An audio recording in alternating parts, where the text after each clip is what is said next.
सो hi everyone, कैसे हो सभी के सभी। Welcome to our next lecture. और आज हम पढ़ने वाले हैं सबसे आसान, और अगर मैं अपनी भाषा में बोलूं तो सबसे रद्दी चैप्टर। क्या है सबसे रद्दी चैप्टर? जिसका नाम है मैटर इन आवर सराउंडिंग। बहुत आसान, बहुत सिंपल चैप्टर। बच्चे बोलते हैं भैया ये तो बहुत सिंपल चैप्टर है, इसका लेक्चर क्यों ला रहे हो, हमें तो थोड़े टफ चैप्टर पढ़ा दो आप। बट मेरे दोस्त, एक चीज समझना, मैं बहुत साल से स्टूडेंट्स को पढ़ा रहा हूं और मैंने एक चीज नोट करी है कि स्कूल्स के अंदर जो आपके एग्जाम होंगे उसके अंदर इस चैप्टर के कभी कभार क्वेश्चन जो होते हैं थोड़े टफ आ जाते हैं। एनसीईआरटी की हर एक लाइन से सवाल आ जाते हैं और बच्चों को लगता है कि ये तो आसान है, इसको ढंग से पढ़ के नहीं जाते, इसको इग्नोर करके जाते हैं और नंबर भी यहां कट जाते हैं। हाँ ये चैप्टर आसान है, बट अगर आप किसी भी पॉइंट को मिस कर दोगे और अगर वो क्वेश्चन आ गया तब क्या करोगे? तो इसको हल्के में मत लेना। फिर बोल रहा हूं ये चैप्टर आसान है बट इसको हल्के में मत लेना, क्योंकि बच्चों के नंबर यहां कटते हैं बट आपके नहीं कटेंगे, क्योंकि आप मुझसे पढ़ रहे हो। अगर आप मेरा ये चेहरा पहली बार देख रहे हो यूट्यूब के ऊपर तो मैं बता देता हूं। हेलो एवरीवन, मेरा नाम है प्रशांत और मैं पिछले 4 या 5 साल से बच्चों को पढ़ा रहा हूं, गाइड कर रहा हूं, मेंटोर कर रहा हूं। 10वीं के बच्चों को, 9th के बच्चों को। और यूट्यूब के ऊपर क्लास 9th का हमारा दूसरा लेक्चर है। पहला लेक्चर सेल के ऊपर था, फंडामेंटल यूनिट ऑफ लाइफ, वो मैंने ऑलरेडी पढ़ा दिया है, तो वो तो हमने करा दिया है। अगला चैप्टर मैं ये लेकर आ रहा हूं, और जो अगला चैप्टर आपको चाहिए इसके बाद वो आप कमेंट में बता देना, है ना। तो आपकी बायोलॉजी, आपकी केमिस्ट्री, आपकी फिजिक्स, तीनों को ऐसे पढ़ेंगे कि मजा आ जाएगा, है ना। अगर आपको मेरे बारे में कोई भी डाउट है ना, कि इनसे लेक्चर लेना चाहिए नहीं लेना चाहिए, आप अपने सीनियर से पूछ लेना, जो कि अभी 10th में है या तो जो तो 10th से पास आउट है। सब हमसे पढ़ रहे हैं और उनको मजा भी आता है, आपको भी आएगा। 9th का पहला लेक्चर आपने देखा होगा, उसमें आपको मजा आया होगा, अब इसमें भी मजा आएगा। और ऐसे पढ़ेंगे, मैं गारंटी से बोल रहा हूं, डंके की चोट पे बोल रहा हूं, इस लेक्चर से बाहर एक सवाल तुम्हारे पेपर के अंदर नहीं दिखेगा। जहां पर मैं बोल रहा हूं नहीं दिखेगा, मतलब नहीं दिखेगा। पूरी एनसीईआरटी इसके अंदर हम कवर करने वाले हैं डिटेल के अंदर, हर एक लाइन एनसीईआरटी की, साथ साथ में क्वेश्चंस भी होंगे, है ना। ट्रिकी क्वेश्चंस होंगे, जो क्वेश्चंस पूछे जा सकते हैं। चलिए, तो हम क्या क्या पढ़ने वाले हैं, सारे टॉपिक जो कि आपके बुक के अंदर हैं, वो सारे टॉपिक्स को हम पढ़ने वाले हैं। Introduction to matter, physical nature, characteristics, states of matter, can matter change states और एवेपोरेशन। ये पूरे के पूरे हर एक टॉपिक को डिटेल में पढ़ेंगे। शुरू करते हैं, बट शुरू करने से पहले ओ भाई, जोश मीटर भूल गया क्या? पहली क्लास में आया क्या मेरी? जोश मीटर लिख दे फटाफट। कितनी है एनर्जी, कितनी है ताकत, और ये ताकत मुझे बताना। ये जो जोश मीटर है ना, लेक्चर के एंड तक कितना रहता है, क्योंकि मेरा तो 100 ही रहेगा, तुम्हारा ड्रॉप होगा बट मैं होने नहीं दूंगा, है ना। तो चलिए शुरू करते हैं लेक्चर को। मेरे साथ एक लाइन दोहराएंगे। लाइन क्या है? Why to fear when Prashant भैया इज हियर। चलिए स्टार्ट करते हैं। Introduction to matter. भैया मैटर, अच्छा स्कूल के अंदर ना कुछ लड़कों की लड़ाई हो जाती है, तो उसके अंदर ना पता क्या एक टर्म यूज करते हैं, एक वर्ड यूज करते हैं कि मेरा ना यार वो राहुल के साथ मैटर हो गया, मेरा ना यार रोहित के साथ मैटर हो गया, बोलते हैं ना।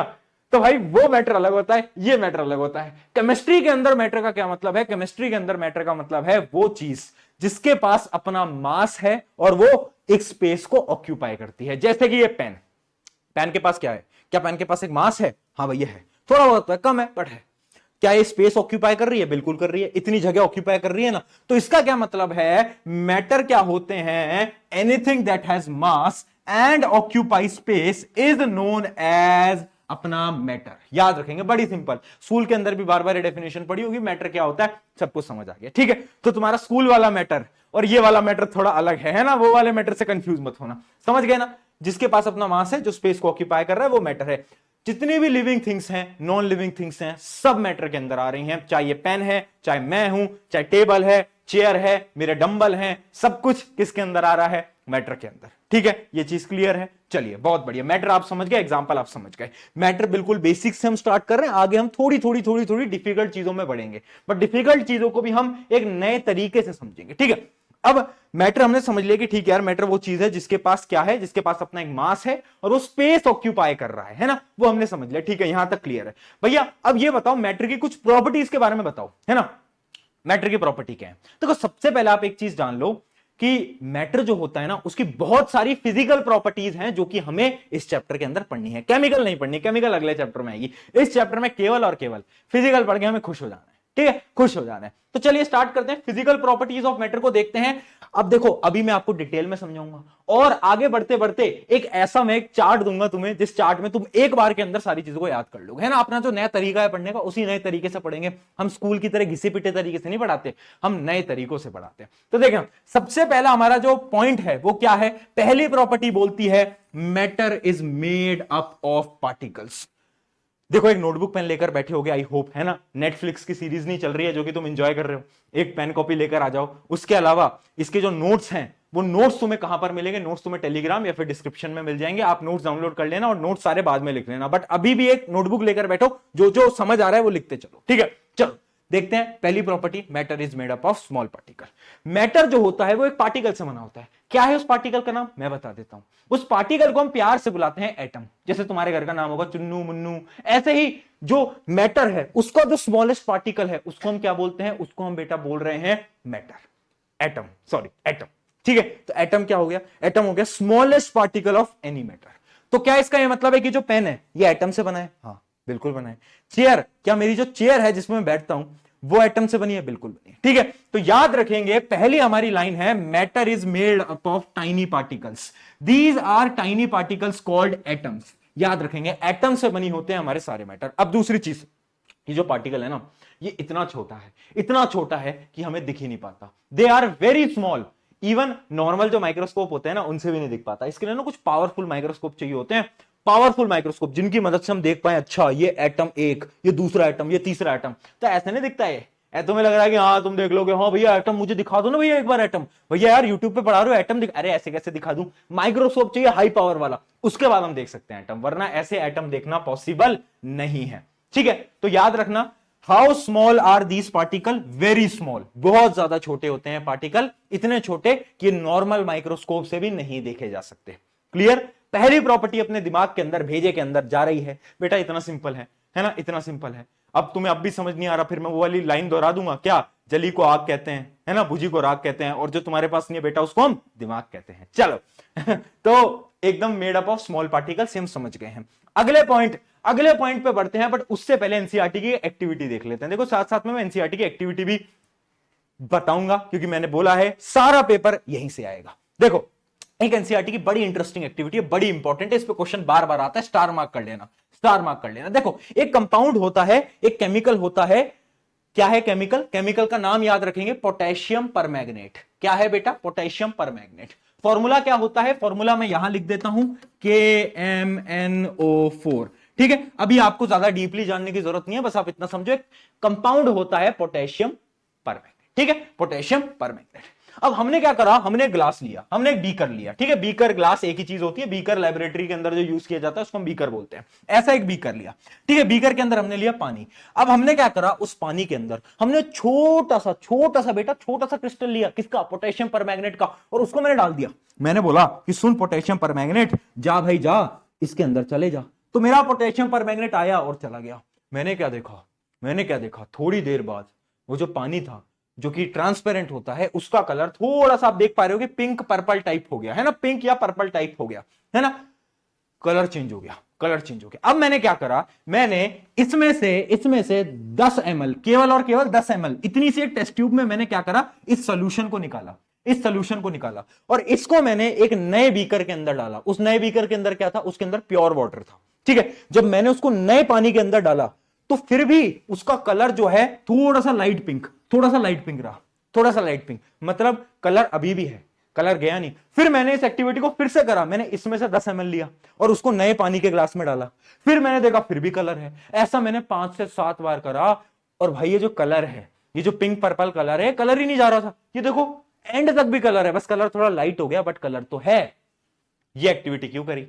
मजा आ रहा था? नहीं, इस एक्टिविटी से हमने ये प्रूव करा, हमारी पहली प्रॉपर्टी क्या थी कि जो आपके जो मैटर है ना वो स्मॉलेस्ट पार्टिकल से बने हैं, एटम, और एक मैटर के अंदर जो एटम्स हैं वो बहुत सारे होते हैं, और यही हमने यहां से प्रूव करा। हमने यहां से क्या प्रूव करा बेटा? याद रखना, इससे हमने एक कंक्लूजन निकाला, ध्यान से पढ़ेंगे, just a few crystal can colour a lot of water. इतने से क्रिस्टल ने इतने सारे पानी को कलर कर दिया। इसने हमें क्या बताया? Showing there are million of tiny particles in each crystal. समझ पाए? इसका क्या मतलब है कि भाई एक क्रिस्टल के अंदर बहुत सारे टाइनी पार्टिकल्स हैं जिनको आप एटम बोल रहे हैं।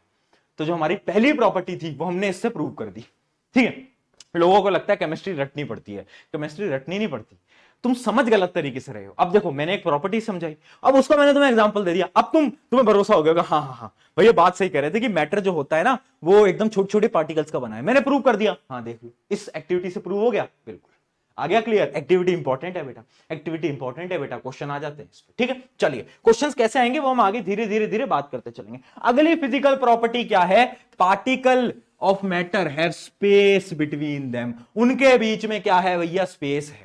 मतलब ये बोल रहा है कि मान लो एक हमारा मैटर है, ठीक है, उसके अंदर जो एटम्स हैं उनके बीच में स्पेस है, उनके बीच में क्या है? उनके बीच में स्पेस। ये देख पा रहे हो, ये एटम्स है मेरे, इनके बीच में क्या है बेटा? इनके बीच में स्पेस है, देख पा रहे हो? ये बीच बीच में ये जो स्पेस है, स्पेस है। अब तुम मुझसे बोलोगे भैया मैं नहीं मानता, आपने बोला कि केमिस्ट्री जो है वो रटनी नहीं होती, अब मुझे प्रूव करके बताओ। मैंने बोला वेल प्रशांत भैया is here, why to fear, समझा देता हूं, टेंशन मत ले। देख एक बीकर ले, अरे बीकर छोड़, तू अपने घर का ग्लास ले, ठीक है, घर का ग्लास ले, उसमें पानी डाल, ठीक है, एक चम्मच चीनी ले, एक चम्मच नमक ले, उसको मिला, ठीक है।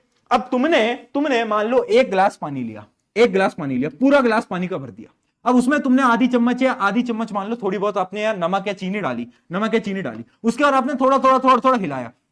जब आपने उसको मिक्स करा तो क्या हुआ? जितना भी नमक या चीनी थी वो सारा का सारा इसके अंदर क्या हो गया? डिसॉल्व हो गया। पानी जितना था उतना ही रहा। क्या पानी मेरा बढ़ा? नहीं बढ़ा। पानी का वॉल्यूम था क्या वो इंक्रीज हुआ? नहीं हुआ। पानी के अंदर सारी चीनी क्या हो गई? डिसॉल्व हो गई। इसका क्या मतलब है? डिसॉल्व कैसे हुई? डिसॉल्व जब हुई जब मेरे जो पानी के जो मेरे एटम्स थे उनके बीच में स्पेस थी। अब उनके बीच में चीनी आई और चीनी ने बोला कि भैया थोड़ी सी जगह हमें भी दे दो, है ना, थोड़ी सी जगह तो हमें भी दे दो। तो चीनी आ गई, उनके मॉलिक्यूल के बीच में क्या हो गई? उनके एटम्स के बीच में क्या हो गई? अपनी स्पेस बना ली। इसका एक बड़ा अच्छा एग्जांपल है जो कि मैं बच्चों को देता रहता हूं, वो एग्जांपल है चिंटू लाल मिंटू लाल का। देखो ये हमारा चिंटू लाल बड़ा खुश था, अपनी महबूबा के साथ, ठीक है, ये चिंटू लाल खुश था अपनी महबूबा के साथ, और बीच में कहीं से आ जाता है एक उसका बेस्ट फ्रेंड कौन है? बेस्ट फ्रेंड है अपना मिंटू लाल आ गया बीच में, और मिंटू लाल ने दोनों की लड़ाई करा दी। लड़ाई करवाना कैसे पॉसिबल हुआ? क्योंकि देखो चिंटू लाल और महबूबा के बीच में एक गैप था। उसी प्रकार से जो अपने टाइनी पार्टिकल्स है ना उनके बीच में गैप्स है, जिसकी वजह से जो चीनी है वो अंदर आ गई। तो आई होप इस एग्जांपल से आपको समझ आ गया होगा कि particle of matter have spaces between them. क्या पॉइंट क्लियर है? ये एग्जांपल भी मैंने आपको पूरा का पूरा समझा दिया है, ठीक है। चलिए बेटा देखो हम प्रूव करते हुए चलते हैं, हम सारी चीजों को प्रूव करते हुए चलते हैं। चलिए बेटा, है ना, मजा आ रहा है तो क्या करना है? जोश मीटर अपना हाई रखना है, बस इतना। चलो आगे बढ़ते हैं। अगला है particle of matter in a constant motion. देखो अब अगली हमारी थर्ड प्रॉपर्टी ये बोलती है कि जो पार्टिकल है ना अपने मैटर के, वो ना मोशन करते हैं। मोशन क्या होता है? एक चैप्टर है आपका 9th क्लास के अंदर फिजिक्स का, मोशन, जो आपको समझ नहीं आता, टेंशन मतलब पढ़ा दूंगा मैं। मोशन करते हैं मतलब वो एक स्पीड से आगे भाग रहे हैं, जैसे मैं आगे चल रहा हूं, मैं पीछे चल रहा हूं, देखो मैं क्या कर रहा हूं? मैं मोशन कर रहा हूं। इसी प्रकार से जो पार्टिकल्स हैं वो क्या करेंगे? वो मोशन करते हैं। मतलब अगली प्रॉपर्टी अपनी ये कहती है कि मान लो ये मेरा क्या है? मान लो ये मेरा कुछ भी मैटर है, इसके अंदर जो मेरे एटम्स है ना वो मूव करते हैं, मतलब ऐसे मूव करते रहते हैं, कभी इधर कभी इधर कभी उधर कभी इधर। समझ पाए? अब तुम बोलोगे हाँ, भैया प्रूव करो। मैं क्या कर देता हूं प्रूव, टेंशन मत लो। देख परफ्यूम लगाया है कभी? है जब जाते हो तुम, है स्कूल जा रहे हैं कुछ बच्चे तो तभी परफ्यूम लगा जाते हैं, है ना। स्कूल वाले फिर मारते हैं कि परफ्यूम कौन लगा के आया है ना। परफ्यूम, डियो, इत्र ये सब लगा के जाते हो। पार्टी शादी में कहीं जा रहे होते हो तो हाँ, तो आपने एक चीज नोट करी है कि आपने थोड़ा सा परफ्यूम लगाया, आप मान लो आप स्प्रे करो यहां पर, और यहां से खुशबू अगले वाले कमरे तक पहुंच जाती है, अगले वाले कमरे तक पहुंच जाती है। ये कैसे होता है? ये इस वजह से होता है क्योंकि वो जो आपने गैस स्प्रे करी, उस गैस के जो पार्टिकल थे वो मूव करते रहते हैं, कभी इधर चला, कभी मैं उधर चला, कभी इधर चला, कभी मैं उधर चला, वो मूव करते करते पहुंच जाते हैं अगले कमरे तक। समझ पाए? इससे हम ये प्रूव कर सकते हैं कि particle of matter are in constant motion के अंदर हमारे हमेशा रहेंगे, हमेशा। ठीक है, ये चीज समझ गए? प्रूव कर दिया बेटा, प्रूव कर दिया। परफ्यूम के एग्जांपल से प्रूव कर दिया। या फिर इसका एग्जांपल होता है आपकी मम्मी पूजा करते टाइम अगरबत्ती लगाती होंगी, अगरबत्ती की खुशबू पूरे घर के अंदर आ जाती है। कैसे? क्योंकि गैस के पार्टिकल मूव करते रहते हैं, है ना। तो पार्टिकल जो होते हैं वो क्या करते हैं? मूव करते हैं। अब ये मूवमेंट तो हमने समझा, इसके लिए ना हमें कॉन्सेप्ट को समझना पड़ेगा। ये कॉन्सेप्ट वैसे हम बायो के पहले चैप्टर के अंदर भी पढ़ चुके हैं, जिसको हम बोलते हैं डिफ्यूजन ऑस्मोसिस। पढ़ा था? अरे पढ़ा था। और ना मत कर देना, पिट जाओगे, ना मत कर देना, घर आके मारूंगा, घर आके मैं ध्यान रखना बेटा, देखो ध्यान रखना, मैं कभी कभार बच्चों के घर आ जाता हूं, है ना, और तुम्हें मजाक लग रहा होगा, बट अपने सीनियर से पूछना, वो तुम्हें बताएंगे इस बात को, ठीक है। तो सुनो, डिफ्यूजन हमने पढ़ा था, नहीं पढ़ा तो फिर समझा देता हूं। डिफ्यूजन कुछ नहीं होता, the mixing of a substance with another substance due to motion और movement of a particle. Mixing of substance, एक जगह से दूसरी चीज की मिलना, किसकी वजह से? क्योंकि वो पार्टिकल मूव कर रहे हैं, पार्टिकल वो मूव कर रहे हैं। वो जो आपने परफ्यूम डाला था, वो परफ्यूम दूसरे कमरे तक क्यों गया?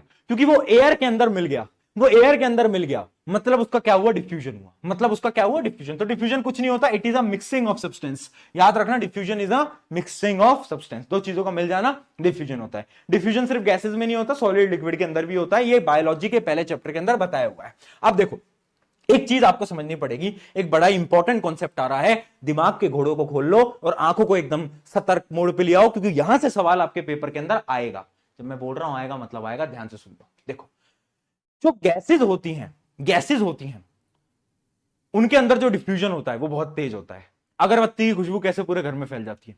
गैसेस के अंदर डिफ्यूजन तेज होता है। बट क्या लिक्विड्स के अंदर डिफ्यूजन तेज होता है? नहीं, गैसेस के कंपेयर में कम होता है, गैसेस के कंपेयर में कम होता है। आपने देखा होगा, वो जो डीओ आप लगाते हो, डीओ किस में होता है? लिक्विड में होता है। क्या उस लिक्विड की स्मेल बाहर आती है? बहुत कम आती है। पर जब वो गैस के अंदर कन्वर्ट हो जाता है तब आती है ना। और इमेजिन करो, कुछ जो डीओ होते हैं वो सॉलिड की फॉर्म में होते हैं, क्या सॉलिड में से सॉलिड की जो स्मेल है वो आती है आपको? बहुत ज्यादा कम आती है। तो याद रखना, याद रखना, एक बहुत ज्यादा इंपॉर्टेंट पॉइंट है, बहुत ज्यादा इंपॉर्टेंट पॉइंट है कि डिफ्यूजन जो है वो फास्टेस्ट होता है गैस के अंदर और स्लोएस्ट होता है किसके अंदर? सॉलिड्स के अंदर। स्टार स्टार स्टार मार्क कर लेंगे, वेरी इंपॉर्टेंट, वेरी इंपॉर्टेंट। ठीक है, ठीक है। अब यहां तक किस्सा खत्म नहीं हुआ, यहां तक किस्सा खत्म नहीं हुआ। अब हमें यहां पर एक नए कॉन्सेप्ट को समझना पड़ेगा, जिसको हम बोलते हैं भैया kinetic, kinetic energy. Kinetic energy क्या होती है? कोई भी पार्टिकल अगर मूव कर रहा है तो उसके पास एक ताकत है, उस एनर्जी को हम बोलते हैं काइनेटिक एनर्जी। अगर मैं आज मूव कर पा रहा हूं यहां से यहां, तो मेरे पास क्या है? मेरे पास एक काइनेटिक एनर्जी है। उसी प्रकार से पार्टिकल मूव करते हैं, मुझे पता है, तो पार्टिकल के पास क्या होता है? पार्टिकल के पास एक काइनेटिक एनर्जी होती है। तो काइनेटिक एनर्जी क्या है? Energy possessed due to motion of particle. ये हमें पता है कि मोशन की वजह से जो एनर्जी आ रही है उसको हम काइनेटिक एनर्जी बोलेंगे। बट भैया आप ये अचानक से मैं बता क्यों रहे हो काइनेटिक एनर्जी? इसमें मेरा क्या फायदा? मैं समझा रहा हूं, समझ। तो देख, एक चीज समझना, एक खुद बताना, खुद बता। काइनेटिक एनर्जी, काइनेटिक एनर्जी मतलब एक ऐसी एनर्जी जो कि मोशन से आती है, जो कि मोशन से आती है। अगर मेरी काइनेटिक एनर्जी ज्यादा होगी, इसका मतलब मैं जो मोशन कर रहा हूं वो भी मैं ज्यादा कर रहा हूं, और अगर मैं मोशन ज्यादा कर रहा हूं, अगर मैं मूव ज्यादा कर रहा हूं, तो क्या मेरा डिफ्यूजन ज्यादा होगा? हाँ या ना बोल, हाँ या ना बोल, जल्दी बोल, हाँ या ना? हाँ, बिल्कुल। तो क्या मैं बोल सकता हूं कि अगर मेरी काइनेटिक एनर्जी k.I इंक्रीज होगी तो मेरा डिफ्यूजन भी इंक्रीज होगा? बहुत बढ़िया, यहां तक क्लियर है। चल आगे एक और कॉन्सेप्ट समझाना है, समझते चलना। देख, एक अगला जो लास्ट कॉन्सेप्ट है वो है higher temperature increases the kinetic energy. देखो, अगर मैं टेम्परेचर ज्यादा दूंगा, अगर मैं टेम्परेचर ज्यादा दूंगा, तो क्या मेरी काइनेटिक एनर्जी इंक्रीज होगी? बिल्कुल होगी, बिल्कुल होगी। मतलब टेम्परेचर ज्यादा होता है तो काइनेटिक एनर्जी ज्यादा होती है, और अगर काइनेटिक एनर्जी ज्यादा तो डिफ्यूजन ज्यादा। तो क्या मैं अगली स्लाइड में यह लिख सकता हूं कि भैया टेम्परेचर बढ़ा दो, काइनेटिक एनर्जी बढ़ जाएगी, और काइनेटिक एनर्जी बढ़ी तो भैया डिफ्यूजन भी बढ़ जाएगा, बढ़ जाएगा। तो क्या ये पूरी इक्वेशन आपको समझ आई? इसका क्वेश्चन पूछा गया था बेटा, कहां पूछा गया था मैं बताता हूं। क्वेश्चन ये था कि आपके घर का जब खाना बन रहा होता है, जब वो फूड को कुक किया जाता है, उस समय पर उसकी खुशबू बहुत ज्यादा आती है, स्मेल बहुत ज्यादा आती है ना, कि आप देख लेते हैं हाँ आज तो मटर पनीर बना है ना, तो खुशबू आ जाती है। और जब खाना बन चुका होता है, खाना ठंडा है और खाना रखा हुआ है, तो क्या उसकी खुशबू आती है आपको? खाना बनने के बाद जब खाना ठंडा है, क्या उसकी खुशबू कभी आती है आपको? नहीं आती है ना, जब तक आप किचन के अंदर नहीं जाओगे तब तक नहीं आएगी। ऐसा क्यों? क्योंकि जब खाना बन रहा होता है तो क्या होता है? टेम्परेचर हाई होता है, टेम्परेचर से भैया काइनेटिक एनर्जी ज्यादा, काइनेटिक एनर्जी ज्यादा तो डिफ्यूजन ज्यादा, डिफ्यूजन ज्यादा। क्या ये कॉन्सेप्ट समझ आया? इस पे क्वेश्चन पूछा गया था, क्वेश्चन पूछा गया था। तो याद रखना, टेम्परेचर से काइनेटिक एनर्जी, काइनेटिक एनर्जी से डिफ्यूजन। ये भी क्वेश्चन पूछा जा सकता है, ये भी क्वेश्चन पूछा जा सकता है। क्वेश्चन मैं आपको करा देता हूं। क्वेश्चन मान लो आ जाता है अ कंपाउंड एक्स, एक तो एक्स हर जगह आ जाते हैं, एक्स को जिंदगी से निकालो, पहले इसको हटाओ, इसको। अ कंपाउंड वाई और एक कंपाउंड जेड, दो कंपाउंड है मेरे पास, ठीक है। जेड का जो टेम्परेचर है, जेड का जो टेम्परेचर है वो बहुत ज्यादा है, Z का जो टेम्परेचर है वो बहुत ज्यादा है। तो ये बताओ डिफ्यूजन किस में ज्यादा होगा, इसमें या इसमें, और क्यों? तो हमें पता है डिफ्यूजन ज्यादा होगा Z में। क्यों? टेम्परेचर ज्यादा, लिख के आना पेपर के अंदर, काइनेटिक एनर्जी ज्यादा और काइनेटिक एनर्जी ज्यादा तो डिफ्यूजन ज्यादा। ये लिख के आना बेटा, नंबर नहीं कटेगा, नंबर है ना, नंबर सबके आएंगे, बट आएंगे उसके जो कि मेहनत करेगा। वो एक मीम चलता रहता है ना, लेवल सबके निकलेंगे बट निकलेंगे उसके जो कि खड़ा रहेगा। उसी प्रकार से नंबर सबके आएंगे बट आएंगे उसके जो कि मेहनत करेगा। चलो बेटा अगली प्रॉपर्टी, अगली प्रॉपर्टी, चलो चलो चलो आखिरी प्रॉपर्टी की तरफ बढ़ते हैं।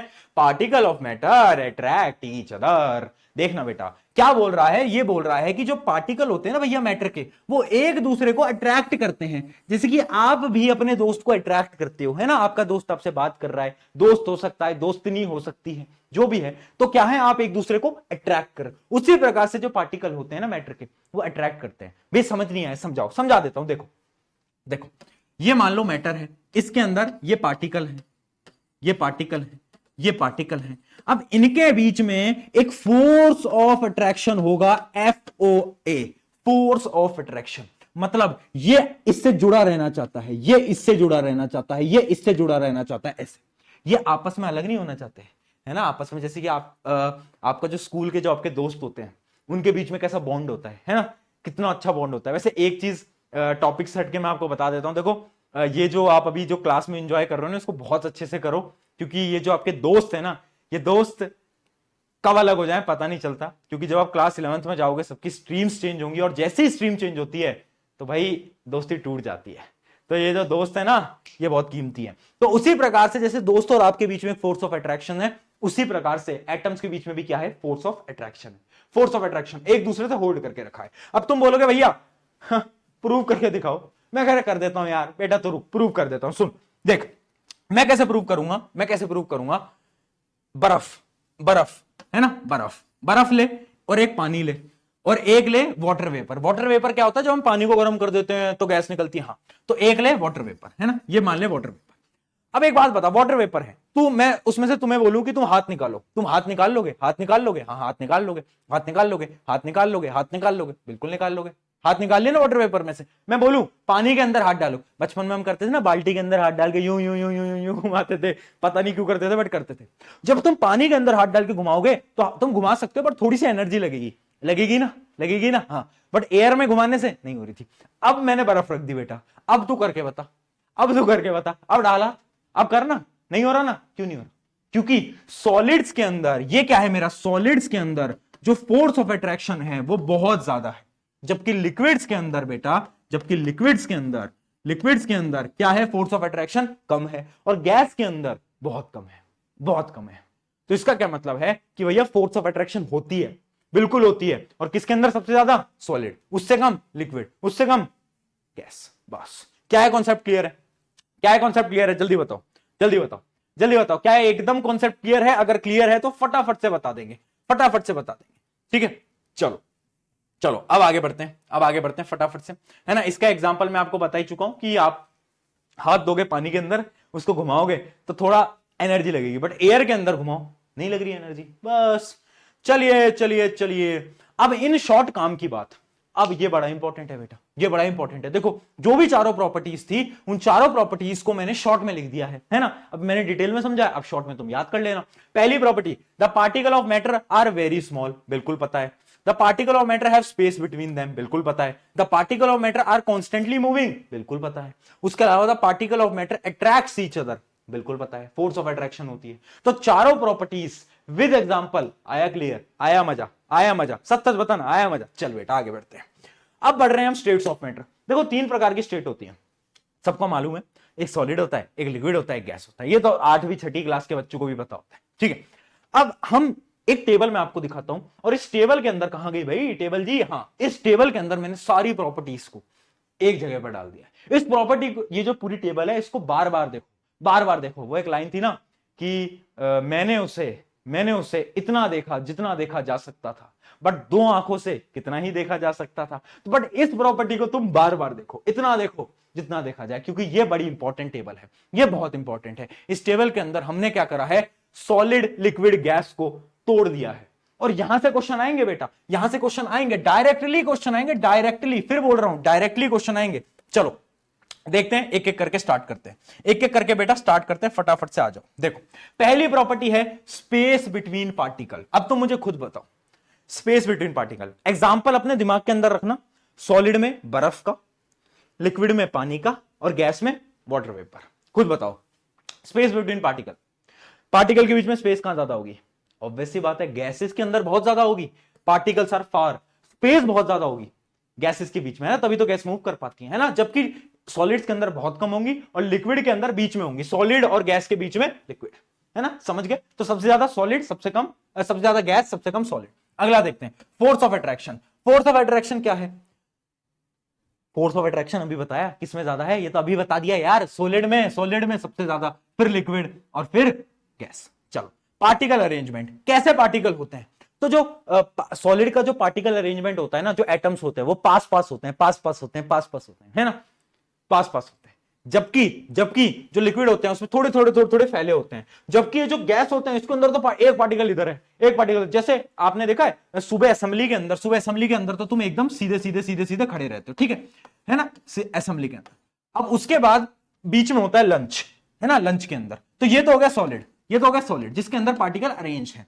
अब तुम्हारा होता है लंच, लंच में एक इधर है, एक इधर है, एक इधर है, एक इधर है, ये हो गया हमारा लिक्विड, ये हो गया लिक्विड। और फिर एक घड़ी आती है जिसको हम बोलते हैं स्कूल की छुट्टी। जैसी छुट्टी होती है, ले भाई एक इधर, एक इधर, एक इधर, एक इधर, इसको हम बोलेंगे गैस। तो समझ गए पार्टिकल अरेंज कहां पर है? यहां पर। लिक्विड में कम है और गैस में और कम है। चलो अगले पार्ट की तरफ बढ़ते हैं। शेप, शेप कैसी होती है? देखो याद रखना, सॉलिड की जो शेप होती है फिक्स्ड होती है, जैसे सॉलिड है शेप फिक्स्ड है। उसके अलावा ये क्या होता है, लिक्विड जो होते हैं किसी भी शेप में ढल जाते हैं, है ना, पानी को किसी भी शेप में डाल ढल जाएंगे। और गैस क्या होता है, इनकी कोई शेप नहीं होती, नो डेफिनेट शेप। आगे बढ़ते हैं, वॉल्यूम। देखो ऑब्वियस सी बात है, जैसी शेप वैसी वॉल्यूम, इनकी वॉल्यूम फिक्स्ड होती है, जबकि लिक्विड्स की भी वॉल्यूम एकदम फिक्स्ड होती है, जबकि गैसेस की कोई वॉल्यूम नहीं होती, गैसेस की वॉल्यूम फिक्स्ड नहीं होती, डिफाइंड नहीं होती। अगला पढ़ते हैं कंप्रेसिबिलिटी। कंप्रेसिबिलिटी क्या होती है? कंप्रेसिबिलिटी होती है कि अगर मैं एनर्जी लगाऊं, ताकत लगाऊं, तो क्या हो जाए? कंप्रेस हो जाए, चीज दब जाए। अब ये सॉलिड है पेन, इसमें मैं कितनी एनर्जी लगाऊं, लगा दी, क्या दबा? नहीं दबा। इसका मतलब सॉलिड्स आर नॉन कंप्रेसिबल, दबा नहीं सकते। जबकि लिक्विड जो है बिल्कुल थोड़े बहुत कर सकते हैं, है ना, almost negligible compressibility, but liquid को थोड़ा बहुत कंप्रेस किया जा सकता है, जबकि गैसेस तो बहुत आराम से, गैसेस को तो बहुत आसानी से कंप्रेस किया जा सकता है। अगला देखते हैं काइनेटिक एनर्जी। अब काइनेटिक एनर्जी तो भैया तुम खुद बता दो। हाँ जी, किसमें? काइनेटिक एनर्जी सॉलिड में बहुत कम, लिक्विड में थोड़ी ज्यादा, और गैस के पास तो भैया ओ लो भाई बहुत ज्यादा। अगला देखते हैं movement of particle. Movement of particle तो मैं आपको बता ही चुका हूं कि इसके अंदर जो मूवमेंट ऑफ पार्टिकल है वो बहुत कम होता है, ये एक जगह पे लगे होते हैं सॉलिड, लिक्विड में थोड़ा बहुत होता है। गैसेस के अंदर देखो याद रखना, सॉलिड के अंदर जो पार्टिकल होते हैं वो ऐसे होते हैं जब सुबह सुबह स्कूल में जाते हो असेंबली में, ठीक है। लिक्विड में जैसे आप लंच में होते हो इधर उधर, और गैस के अंदर जब आपकी छुट्टी हो जाती है स्कूल, जैसे आप भागते हो, एक बस में जा रहा है, एक वैन में जा रहा है, एक स्कूटी से जा रहा है, एक साइकिल से जा रहा है, वैसे। तो गैसेस को अपनी छुट्टी वाले टाइम से आप कंपेयर करना, ठीक है। एग्जाम्पल आप सभी को पता ही है, एग्जाम्पल मुझे बताने की जरूरत नहीं है। तो ये हमारी पूरी टेबल, और इस टेबल से हमने जो कॉन्सेप्ट था कि सॉलिड लिक्विड गैस का जो पूरा का पूरा कॉन्सेप्ट है, वो पूरा का पूरा कॉन्सेप्ट एकदम डिटेल्ड में पढ़ लिया है। कोई डाउट है तो बता दो, मैं 1 मिनट बस पानी पी लेता हूं, मैं 1 मिनट जस्ट पानी पी लेता हूं।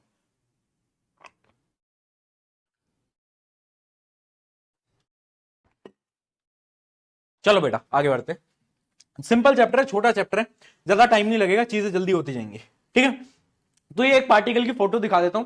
सॉलिड के पार्टिकल आप देखो कैसे पास पास में, लिक्विड के थोड़े बहुत डिस्ट्रीब्यूटेड है, और गैस के तो भैया अपनी दुनिया में, अपनी दुनिया में घूम रहे हैं। गैस के तो भैया अपनी दुनिया में कह रहा है मैं तो इधर चला, मैं उधर चला, मैं इधर चला, बहुत बढ़िया।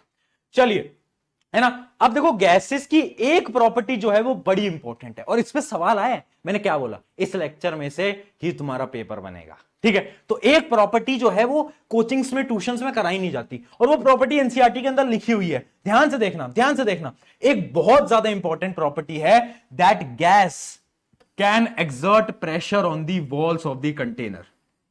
ये देखो, ये देखो, ये देखो, ये देख पा रहे हो, ये देख पा रहे हो, gases can exert the pressure on the wall of the container।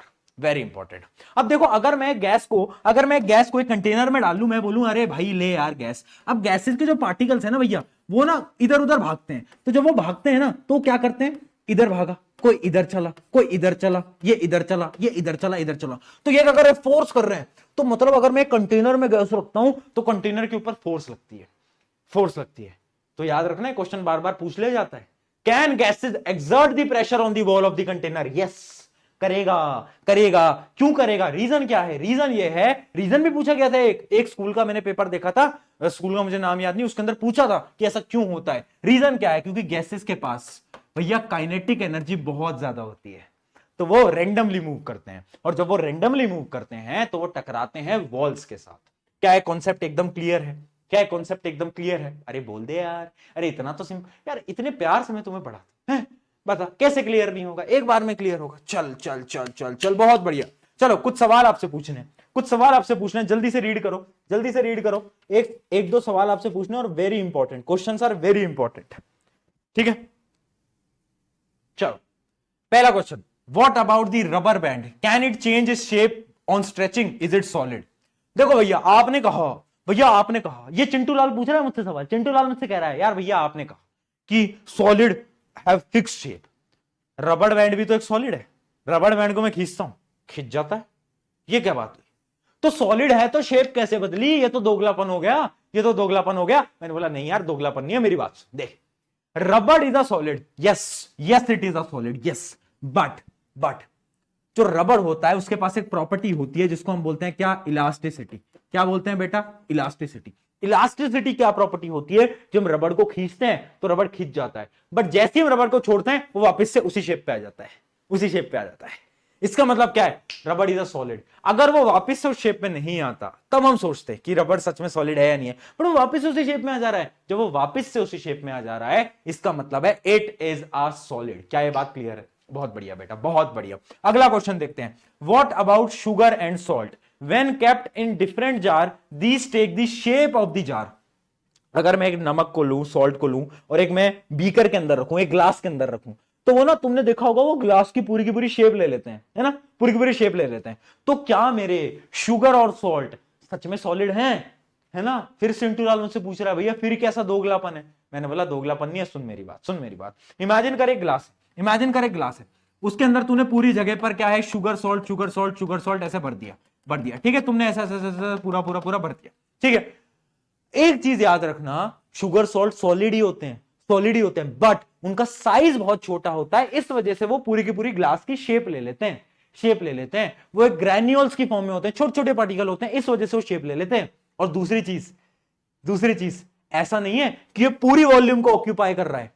देखो, जब हम शुगर को भरते हैं ना डब्बे के अंदर, तो शुगर के बीच में ना गैप रह जाता है। मान लो एक शुगर ये रही, दोनों के बीच में छोटा सा गैप रह गया, तो पूरा वॉल्यूम ऑक्यूपाई नहीं होता। तो याद रखना, yes, sugar and salt is solid. वो जार की स्पेस क्यों लेते हैं? क्योंकि वो छोटे ग्रैन्यूल्स होते हैं, छोटे से ऐसे हैं, टुकड़े हैं, तो वो ऐसे बस अरेंज हो जाते हैं, बट इसका मतलब नहीं है कि लिक्विड है, ठीक है? चलो अगला देखते हैं, what about the sponge, is it solid yet we are able to compress it? अब आपने बोला भैया कि स्पॉन्ज, मतलब आपने बोला सॉलिड कंप्रेस नहीं होते, बट भैया वो होता है ना स्पॉन्ज। मैं एक चीज दिखाता हूं तुम्हें, देखो, ये देखो, ये दिख रहा है, हाँ ये देखो। अब ये देखो, इसको देखना एकदम प्यार से, इसको देखो। अब ये क्या, एक तरीके स्पॉन्ज है, इसको मैं दबाऊंगा तो देखो कैसे हो गया कंप्रेस, और अब हो गया, अब कंप्रेस हो गया, दिख रहा है? बहुत बढ़िया। तुम डर तो नहीं गए? मैं इतना पास आ गया, बच्चे डर जाते हैं, अरे भैया यार क्या कर रहे हो?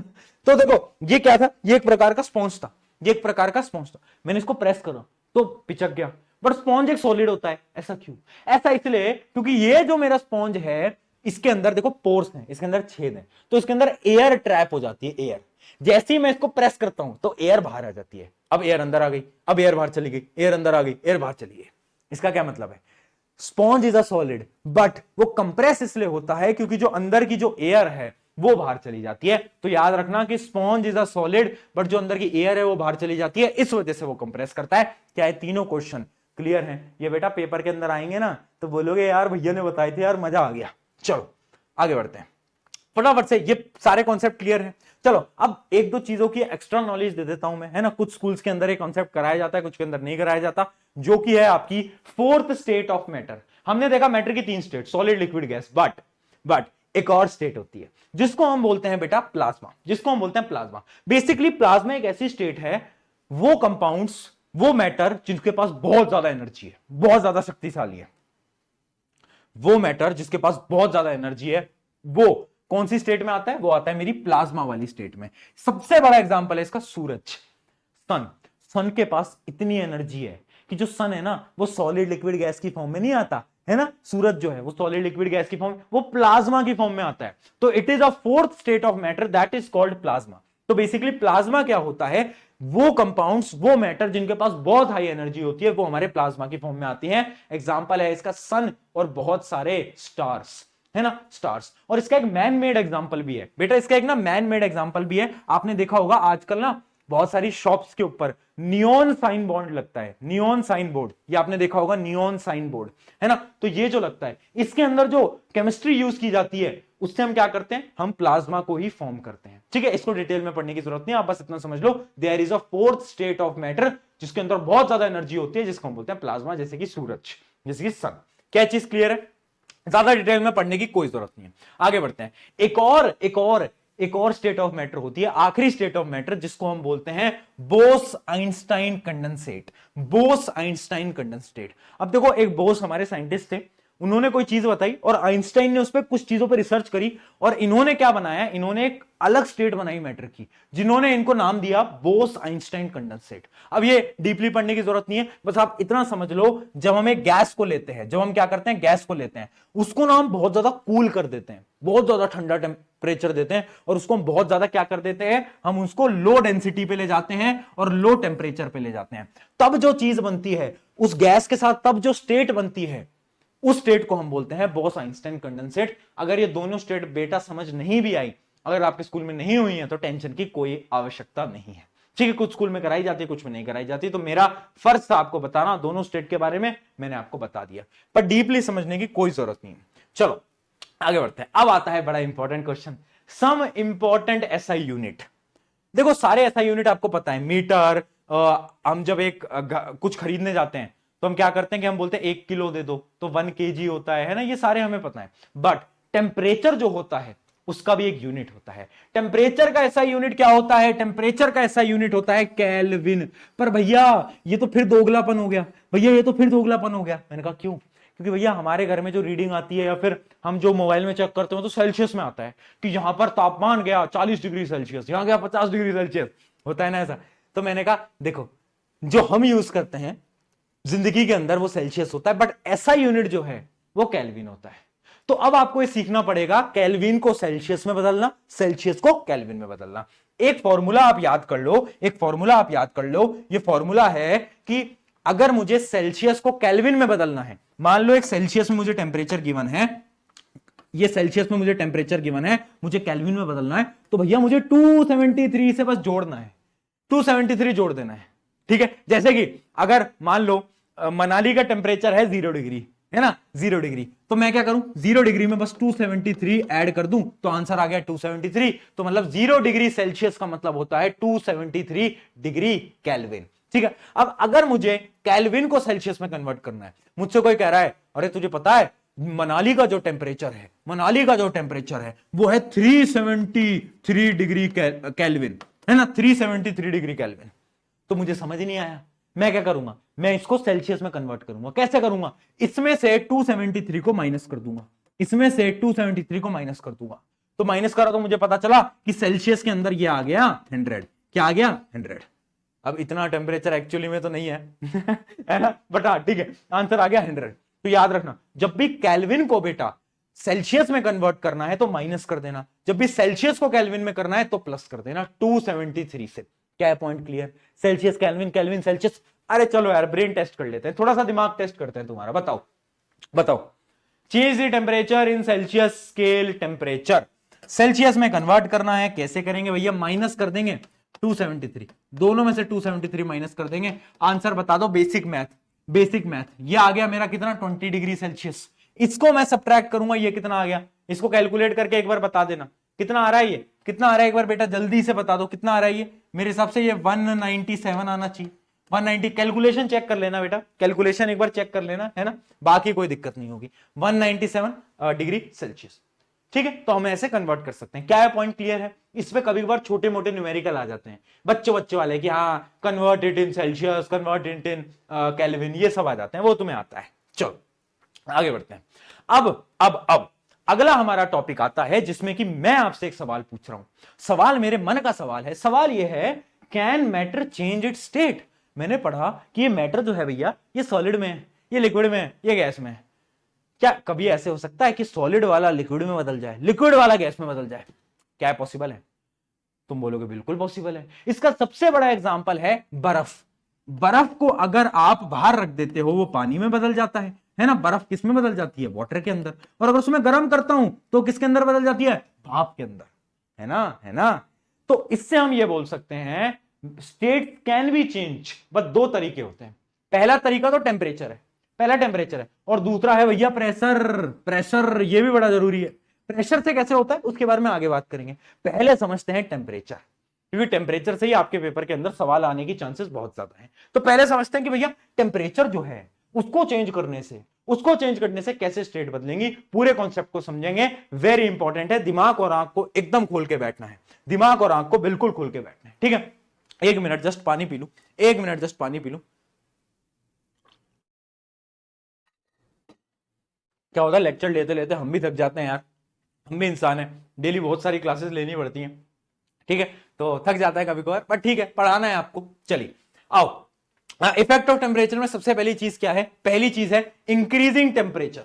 मान लो, देखो अपने दिमाग के अंदर बर्फ का एग्जांपल रखो, बर्फ है, बर्फ को अगर मैंने टेम्परेचर ज्यादा दिया तो क्या होगा? बर्फ लिक्विड के अंदर जाएगी, बर्फ लिक्विड के अंदर जाएगी। अब कुछ नाम आपको बेटा याद करने पड़ेंगे, फिर बोल रहा हूं कुछ नाम आपको याद करने पड़ेंगे।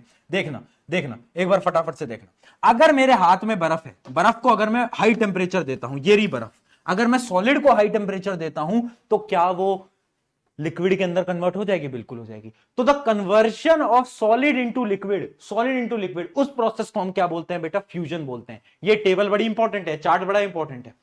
सॉलिड को मैंने गर्म करा, लिक्विड में कन्वर्ट करा, उस प्रोसेस को मैंने बोला फ्यूजन, ठीक है। चलो, अब लिक्विड को मैंने गर्म करा, लिक्विड को मैंने किसके अंदर कन्वर्ट करा? गैस के अंदर, तो उस प्रोसेस को मैंने बोला वेपराइजेशन। क्या बोल रहे हैं?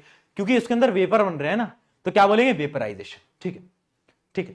अब गैस जो है उसको मैंने वापिस से, अगर मैंने उस गैस को लिक्विड में कन्वर्ट करा, कैसे करूंगा? जब मैं उसको ठंडा करूंगा, गैस को अगर मैं ठंडा करूंगा लिक्विड में कन्वर्ट हो जाएगी? बिल्कुल हो जाएगी। उस प्रोसेस को हम बोलते हैं कंडेंसेशन। क्या बोलते हैं बेटा? नाम याद रखने पड़ेंगे, बिल्कुल करने पड़ेंगे, कंडेंसेशन। अब लिक्विड आ गया, अब लिक्विड को अगर मुझे वापस से बर्फ जमानी है, मैं क्या करूंगा? फ्रीजर में रख दूंगा, यानी मैं इसको कूल करूंगा। तो इस प्रोसेस को हम बोलते हैं सॉलिडिफिकेशन। क्या बोलते हैं बेटा? सॉलिडिफिकेशन, ठीक है, सॉलिडिफिकेशन। ये चार्ट समझ आ गया? Solid to liquid fusion, liquid to gas vaporization, gas to liquid condensation, liquid to solid solidification. अब एक बड़ा ही इंपॉर्टेंट स्टेप देखो, कभी कभार एक सॉलिड को डायरेक्टली गैस के अंदर कन्वर्ट किया जा सकता है। एग्जांपल बताता हूं, आपके ना घर में एक नैप्थलीन बॉल्स कभी कभार आपकी मम्मी डालती होंगी, है ना, पुराने कपड़ों के अंदर, पुरानी अलमारियों के अंदर एक बॉल होती है नैप्थलीन बॉल, वो सॉलिड होती है, बट अगर आप 2-3 महीने बाद देखोगे तो गायब हो जाएगी। कैसे गायब हुई? क्योंकि वो जो नैप्थलीन बॉल होती है वो डायरेक्टली गैस के अंदर कन्वर्ट हो जाती है। तो directly conversion of solid into gases is known as sublimation. क्या बोलते हैं बेटा? सब्लिमेशन। क्या? सब्लिमेशन। मैं समझ रहा हूं नाम थोड़े मुश्किल है, बट समझो, कोशिश करो, आसान है, ठीक है, सब्लिमेशन। और गैसेस भी कभी कभार डायरेक्टली सॉलिड के अंदर कन्वर्ट की जा सकती हैं, उस प्रोसेस को हम बोलते हैं डिपोजिशन। क्या बोलते हैं? डिपोजिशन। ज्यादातर सवाल आता है व्हाट इज सब्लिमेशन, क्योंकि बच्चे सब्लिमेशन छोड़ के जाते हैं, मुश्किल नाम, याद रखना। Conversion of solid to gases is known as sublimation, ठीक है। Fusion vaporization, condensation solidification, sublimation, ठीक है, और लास्ट है हमारा डिपोजिशन। चलिए आया, अरे रे खोपड़ी में जा रहा है, खोपड़ी में थोड़ा थोड़ा दिमाग खोल के बैठो बेटा, है ना, दिमाग। फिर मैं तुम्हारी बेइज्जती करूंगा, फिर तुम बोलोगे भैया यार एम्बैरेस्ड फील हो रहे हैं, है ना, तो दिमाग खोल के बैठो। चलो आ जाओ। अब देखो, एक दो चीजें मुझे आपको समझानी है, अब उन चीजों को आप बहुत गौर से समझना। मेरा पहला, देखो हमने ये समझ लिया कि फ्यूजन क्या है, वेपराइजेशन क्या है, कंडेंसेशन क्या है, ये पूरा हमने समझ लिया। मेरा एक आपसे सवाल है कि बेसिकली जब हम किसी चीज का टेम्परेचर बढ़ा रहे हैं तो उसकी स्टेट कैसे चेंज हो जा रही है? ये क्वेश्चन आया था, ये क्वेश्चन आया था। How states are changed by the help of temperature. Temperature की मदद से स्टेट चेंज क्यों होती है? क्यों होती है मैं बताता हूं। इसका रीजन देखो, इसका रीजन देखो, बड़ा इंपॉर्टेंट रीजन है बेटा, ध्यान से देखना। रीजन ये है, जब हम टेम्परेचर बढ़ाते हैं काइनेटिक एनर्जी इंक्रीज होती है। जैसे ही काइनेटिक एनर्जी इंक्रीज होगी तो क्या होगा, जो पार्टिकल्स हैं वो वाइब्रेट करने लगते हैं, वो वाइब्रेट करने लगते हैं, वाइब्रेट करने लगते हैं, वो वाइब्रेट करने लगते हैं, और वो इतने ज्यादा वाइब्रेट करते हैं कि उनके बीच की जो फोर्स ऑफ अट्रैक्शन है उनको वो तोड़ देते हैं और वो स्टेट को चेंज कर लेते हैं। ठीक है, तो heat overcomes the attraction. Heat जो है वो अट्रैक्शन को ओवरकम कर लेती है और क्या करता है, leads to melting when solid becomes to liquid. एक बर्फ है, एक बर्फ है, ठीक है, एक बर्फ है, उसके पार्टिकल जुड़े हुए हैं पास पास में। तुमने हीट दी, हीट दी, हीट दी, काइनेटिक एनर्जी आई, काइनेटिक एनर्जी आई, तो इतनी ज्यादा काइनेटिक एनर्जी आई कि क्या हुआ, फोर्स ऑफ अट्रैक्शन को उन्होंने ब्रेक कर दिया और वो पानी पानी हो गया। ठीक है, बहुत बढ़िया, ये चीज क्लियर है, ये चीज क्लियर है कि टेम्परेचर इंक्रीज करने से स्टेट कैसे चेंज हो रही है। टेम्परेचर बढ़ा, काइनेटिक एनर्जी बढ़ी, फोर्स ऑफ अट्रैक्शन कम हो गई, स्टेट चेंज। बहुत बढ़िया, ये आसान भाषा में कॉन्सेप्ट समझते हैं। अगला देखो, अब एक पॉइंट आप समझो, मेल्टिंग पॉइंट। सबको पता है मेल्टिंग पॉइंट क्या होता है। मिनिमम टेम्परेचर, एक ऐसा टेम्परेचर जिसपे कि आपका सॉलिड लिक्विड के अंदर कन्वर्ट हो जाएगा। जैसे कि बर्फ है, बर्फ वो कब मेल्ट होना स्टार्ट होती है, 0 डिग्री पे। 0 डिग्री पे आपकी जो बर्फ है वो पानी में कन्वर्ट होना स्टार्ट करेगी। तो मेल्टिंग पॉइंट क्या है, the minimum temperature at which solid becomes a liquid. एक ऐसा टेम्परेचर जिसपे सॉलिड लिक्विड में कन्वर्ट होता है वो कहलाता है मेरा क्या, मेल्टिंग पॉइंट। बहुत बढ़िया। अब आएगा एक ऐसा कॉन्सेप्ट जो कि बच्चों को कभी स्कूल में समझ नहीं आता और वो बोलते हैं प्रशांत भैया आप पढ़ा दो, स्कूल में हम समझ ही नहीं पाते। मैं कह रहा मैं समझा देता हूं, बड़े आसान भाषा में समझेंगे। देखो, एक कॉन्सेप्ट होता है latent heat of fusion. Latent heat of fusion. Fusion क्या होता है वो मैं आपको बता चुका हूं, process of conversion of solid into liquid. एक जो प्रोसेस है सॉलिड से लिक्विड में जाने का, उस प्रोसेस को मैं क्या बोलता हूं, फ्यूजन। वो मुझे पता है। ये लेटेंट हीट ऑफ फ्यूजन ये क्या है समझाता हूं, देख लो। बड़ा ही प्यारा कॉन्सेप्ट है और बड़ा इंटरेस्टिंग। ये देखे तेरी बर्फ है, ये मैंने एक बर्फ ली थी, है ना, बर्फ थी, ये थी -10 डिग्री पे, -10 डिग्री पे। ठीक है, मैंने इसको बाहर रख दिया। जब मैंने इसको बाहर रखा तो हीट आती गई, हीट आती गई, और इसका जो टेम्परेचर है, बर्फ का टेम्परेचर हो गया 0 डिग्री सेल्सियस। जैसे इसका टेम्परेचर 0 डिग्री होगा, अब ये बर्फ पिघलने लगेगी। अब ये बर्फ पिघली और थोड़ी देर बाद ये बर्फ जो है वो पानी में बदल जाएगी। और ये जो पानी है ना, शॉकिंग बात बता रहा हूं, ये जो पानी है ना, इसका टेम्परेचर पता कितना होगा, गैस करो, 0 डिग्री सेल्सियस। मतलब बर्फ पानी में बदल गई बट टेम्परेचर चेंज नहीं हुआ। मतलब पानी का टेम्परेचर भी 0 डिग्री है, बर्फ का भी 0 ही था, पानी का भी। तो इतनी सारी हीट कहां गई, हीट तो कंटिन्यूअसली आ रही है, तो हीट कहां गई मैं बताता हूं। वो हीट गई फ्यूजन के प्रोसेस के अंदर। फ्यूजन का प्रोसेस क्या था, conversion of solid to liquid. अब बहुत सारी हीट है, ठीक है, 0 डिग्री पे तो आ गई। अब जितनी भी हीट आएगी ना, वो पता क्या करेगी, जितनी भी हीट आएगी वो इस सॉलिड को मजबूर करेगी लिक्विड के अंदर टूटने में। जितनी भी हीट आई वो सॉलिड के पार्टिकल्स में गई, पार्टिकल्स हिलने लगेंगे, पार्टिकल्स मूव करने लगेंगे, और पार्टिकल्स क्या होंगे, कन्वर्ट हो जाएंगे लिक्विड के अंदर। समझ पाए, समझ पाए। तो इसका मतलब टेम्परेचर पानी और आइस का एकदम सेम है, बस स्टेट चेंज हुई है। तो ये जो हीट लगी है ना, जो कि इस सॉलिड को इसमें कन्वर्ट करने में जो हीट की रिक्वायरमेंट है, जो हीट लगी है इस सॉलिड को 0 डिग्री की आइस को 0 डिग्री के वाटर में कन्वर्ट करने के लिए जो हीट लगी है, उस हीट को हम बोलते हैं क्या, लेटेंट हीट ऑफ फ्यूजन। एक ऐसी हीट जो कि स्टेट चेंज करने में काम आ रही है, सॉलिड से लिक्विड बनाने में काम आ रही है। ठीक है, अब अगर मैं इसको और गर्म करता रहूंगा तो इस पानी का जो टेम्परेचर है अब वो इंक्रीज हो जाएगा। अब पानी का टेम्परेचर मान लो हो गया 100 डिग्री सेल्सियस। बेटा अभी सारी डेफिनेशन पढ़वाऊंगा, अभी समझो। 100 डिग्री सेल्सियस है ना, मैंने हीट करा 100 डिग्री। अब ये पानी किस पे, 100 डिग्री सेल्सियस। अब ये होता है पानी का बॉइलिंग पॉइंट। बॉइलिंग पॉइंट क्या है, एक ऐसा पॉइंट जिसपे कि लिक्विड से वेपर के अंदर चेंज होना स्टार्ट हो जाती है। अब हो गया 100 डिग्री सेल्सियस पे। अब भी हम हीट करे जा रहे हैं। अभी जितना भी पानी है ना, ये जितना भी पानी है, ये सारे वेपर्स के फॉर्म में हवा में उड़ने लगेगा। बट शॉकिंग बात बताऊं, ये जो वेपर होंगे ना, इनका टेम्परेचर भी भैया 100 डिग्री सेल्सियस ही होगा, 100 डिग्री होगा। तो तुम बोलोगे भैया इतनी सारी हीट दी, वो हीट कहां गई, स्टेट चेंज करने में। लिक्विड से गैस की स्टेट चेंज करने में जो एनर्जी गई, जो हीट गई, उसकी वजह से टेम्परेचर रिमेन्स सेम, और इस हीट को हम बोलते हैं latent heat of vaporization. Latent heat of vaporization. क्या कॉन्सेप्ट क्लियर है? क्या कॉन्सेप्ट क्लियर है? एक सॉलिड था -10 पे, उसको मैंने गर्म करा, 0 पे लाया, 0 पे लाया, मुझे पता है 0 इसका मेल्टिंग पॉइंट है, मेल्टिंग पॉइंट पे आ गया। अब जब तक ये पूरी जो अपनी आइस है वो कहां पर, वो अपने लिक्विड में कन्वर्ट नहीं हो जाती, तब तक टेम्परेचर 0 डिग्री ही रहेगा। क्यों रहेगा? क्योंकि सारी हीट कहां गई? Latent heat of fusion, fusion के अंदर हीट गई। उसके बाद मैंने गर्म करा, 100 डिग्री पे आ गया। अब 100 डिग्री का पानी वेपर में कन्वर्ट हुआ, अब इस वेपर का टेम्परेचर भी 100 डिग्री है। क्यों? क्योंकि जितनी भी हीट तुमने दी वो कहां गई? वो गई लेटेंट हीट ऑफ वेपराइजेशन। तो ये हमारा पूरा कॉन्सेप्ट था। अब आप नोट करो फटाफट से, heat needed to convert 1 kg of solid to liquid at melting point. Melting point पे हमें सॉलिड को लिक्विड में कन्वर्ट करना है। उस प्रोसेस को हम क्या बोल रहे हैं? जो हीट हमारी लग रही है, हीट जो हमारी लग रही है उसको हम बोल रहे हैं लेटेंट हीट ऑफ फ्यूजन। ठीक है, ठीक है। बॉइलिंग पॉइंट की डेफिनेशन नोट करो, बॉइलिंग पॉइंट की डेफिनेशन नोट करो। मैं पानी पी लेता हूं। The temperature at which liquid changes to gas.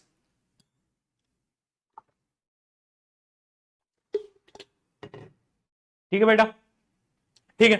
देखो यहां तक क्लियर है। उसके बाद latent heat of vaporisation.